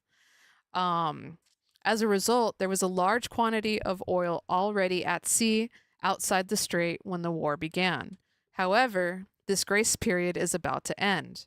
The oil crisis is about to get physical. The map at the top of this post shows JP Morgan's estimates of when oil tankers from the Gulf will stop arriving at various destinations. Oh, deliveries to Asian markets will end this week. Deliveries to Europe will end next week. Wow. And once the crisis gets physical, there will no longer be room for jawboning the markets. Since the war began, there have been several occasions on which Donald Trump has been able to talk prices down by asserting that meaningful negotiations are underway with his invisible friends, and it's crossed out. It's with the Iranian regime. But that won't work once the oil runs out. So prices will have to rise to whatever levels destroys enough demand to match it to the available supply. So that basically means that the prices that have been going up now are not actually linked to supply and demand. They're just linked to the futures, right? Which again, I need to talk to my Wall Street inside source, who she actively checks futures every day, I think. I need to talk to her and see where she's at, but it's been crazy. P.S. The United States buys little oil from the Persian Gulf, but we can expect U.S. oil prices to rise in response to shortages around the world. So how high will oil prices get? I've written about this before, but I thought it might be useful to update the analysis, emphasizing how uncertain the prospects are and the real risk of extremely high prices. There are two big sources of uncertainty. First is that we don't know how much oil will manage to escape the Gulf. Right now, oil supply is drastically curtailed, but not by the full 20 million barrels of oil a day that used to flow through the Strait of Hormuz. The Saudis have a pipeline that lets them ship some of their oil to the Red Sea. Oman has a pipeline that takes some oil around the strait, and Iran has been letting millions of barrels of its own oil pass. Whether all these quote-unquote leakages will continue depends on the course of the war. Second, how high must prices rise to choke off a given amount of demand? We know from previous oil shocks that the price elasticity of demand for crude oil is low. That is, even large price increases only cause small declines in demand. But in the current crisis, it matters just how high that is elasticity, a number that is impossible to estimate with any precision really is. So, what is a reasonable range of possibilities? I've considered 3 scenarios for the disruption to oil supply. A low disruption scenario in which the supply is reduced to only 8% from the normal levels, a medium scenario in which supply falls 12%, and a high disruption scenario in which it falls 16%. I've also considered 3 alternatives for the price elasticity of oil demands: high at 0.2, medium at 0.15, and low at 0.1. And I assume that in the absence of this war, the Brent price would be $65 a barrel. In that case, I get the following matrix. Okay. Brent oil prices scenario dollars by BBL. So high elasticity. Okay, whatever. Readers should know that Robin Brooks has done a conceptually similar analysis. My numbers, however, are more alarming, and I believe that you should be alarmed. I know BBL, that's crazy. It must mean barrels per something, whatever. In particular, by presenting the analysis way, I risk conveying the impression that we should assume a moderate medium/medium outcome. That is not at all a safe assumption. After all, what would it take to get my high disruption scenario? That's what might happen if Iranian oil exports are cut off, say, by a U.S. attack on Karg Island, and if supply via pipelines is hindered by Iranian retaliation against other Gulf oil facilities, as well as attacks by the Houthis on the Red Sea shipping. So those are the pirates, the Houthi pirates. That is not an outlandish possibility. It is, in fact, exactly what we should expect if the Trump administration follows through on what appears to be its current war plans. Yeah, I mean, Iran says that they are not stopping until we get out. And if we are not planning to get out, then, I mean, who even knows what Israel is doing? I haven't checked up on Israel in like a week. And, you know, they are also kind of acting kind of crazy. That would make this war even worse. But it definitely is Trump just like being crazy and not admitting to how bad, or no, he would say we were doing good if we were doing good, but we're not doing good. So he's just, you know, pretending. All right. And if oil really does go to $200 or more, it is all too easy to envisage a full-blown global economic crisis, with inflation surge and quite likely a recession. Ever since this war began, I've noticed a sharp divide in sentiment among experts. Finance and macroeconomic experts have been relatively sanguine about our ability to ride out this storm, but talk to or read energy experts, people who focus on the physical side of the oil crisis, and their hair is on fire. I am mostly a macroeconomist, but my hair is definitely starting to smolder.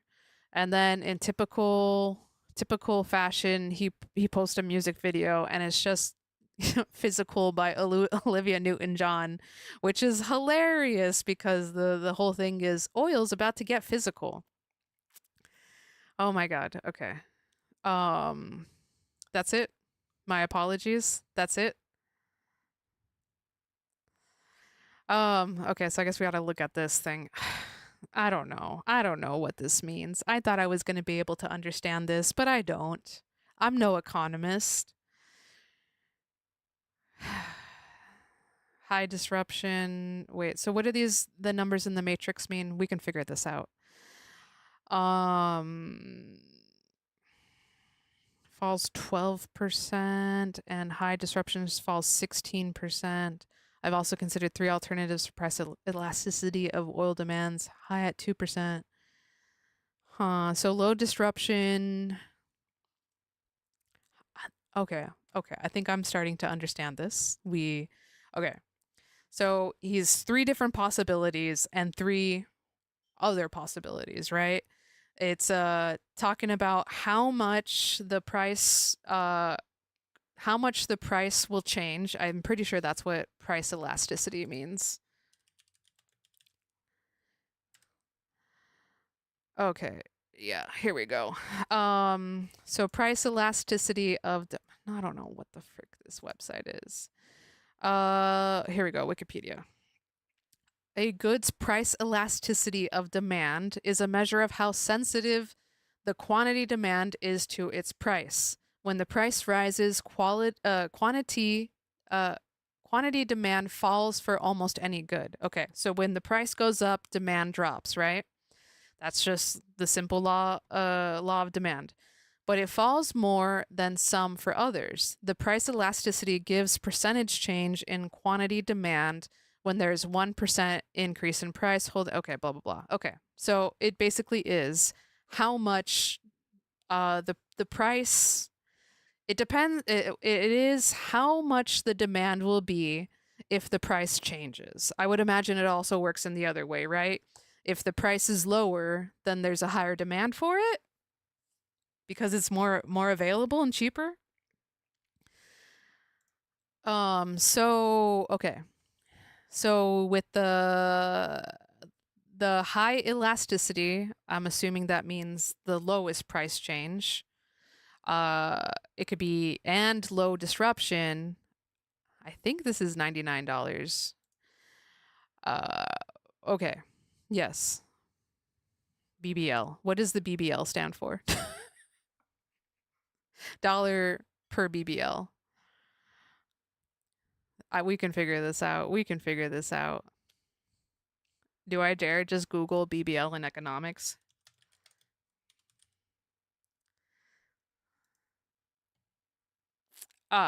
Barrel. Okay, a barrel. So it is dollar per barrel. But why is it called BPL? Who came up with that acronym for barrel? Okay. So if there's low disruption in the Middle East, aka we get out there and the demand, the elasticity is not that changing, we could see $99 a barrel, right? But if there's a medium or a low elasticity in the low disruption, we could very well see $150 a barrel. Let's just jump straight to the high disruption, because I think that's what Paul Krugman said was the most likely outcome. And if oil elasticity stays high, meaning that price doesn't change that much, then we're looking at $155 per barrel. But with the price changing a lot, we could very well be looking at $200 plus to almost $372 a barrel. And what did he say the average price of barrel was before the war? It was $65 a barrel. So even if we get out now, even if we, stop, even if we were probably to be like, I'm sorry, Iran, let's completely rebuild all the stuff we broke, we're still gonna have a price increase on the barrels of oil. That's crazy. It could be as low as $99 a barrel, or it could be as high as $372 a barrel. But we ain't going back to $65 a barrel anytime soon. That's crazy. Crazy. All right. It's time to end the stream, and we're going to end it on a good note. I promise we're going to end it on a good note. We're going to play a fun little song. We are going to do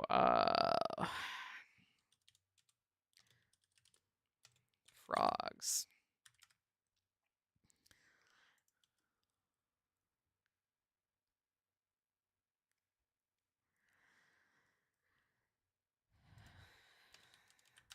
We're getting it. We're getting it. Oh no, not here we go. I don't like them putting Kevin. Okay, yes, we will do Obama pyramid one more time. Everybody hit the hearts. Throw the hearts in chat. And then okay, here wait. Obama appear. Let's move him a little bit to the side of Alex Jones. Thank you everyone. All right, thank you for joining me. It's been a great Tuesday. I hope you enjoy the rest of your Tuesday. Obama period. Obama pyramid for good luck. Be sure to like this video. Subscribe if you haven't already. Yes, have a good one, DV8. Peace out, everyone. Chemicals in the water that turn the friggin' frogs gay. Do you understand that? Turn the friggin' frogs gay. Serious crap. Gay. Frogs, friggin' frogs. It's not funny. I'm gonna say it real slow for you. Gay. Frogs.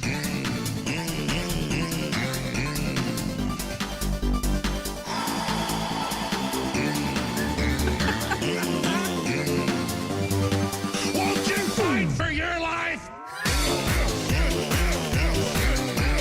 Gay. Frogs, friggin' frogs. I don't like a frog. Gay. Friggin' frogs. Frogs. Friggin' frog crap. Won't you fight the frogs? It's not funny. This song goes so hard with the pyramid. Frogs. Peace out, everyone. Peace out. Thank you. That was fantastic. Have a good night, everyone. See you later.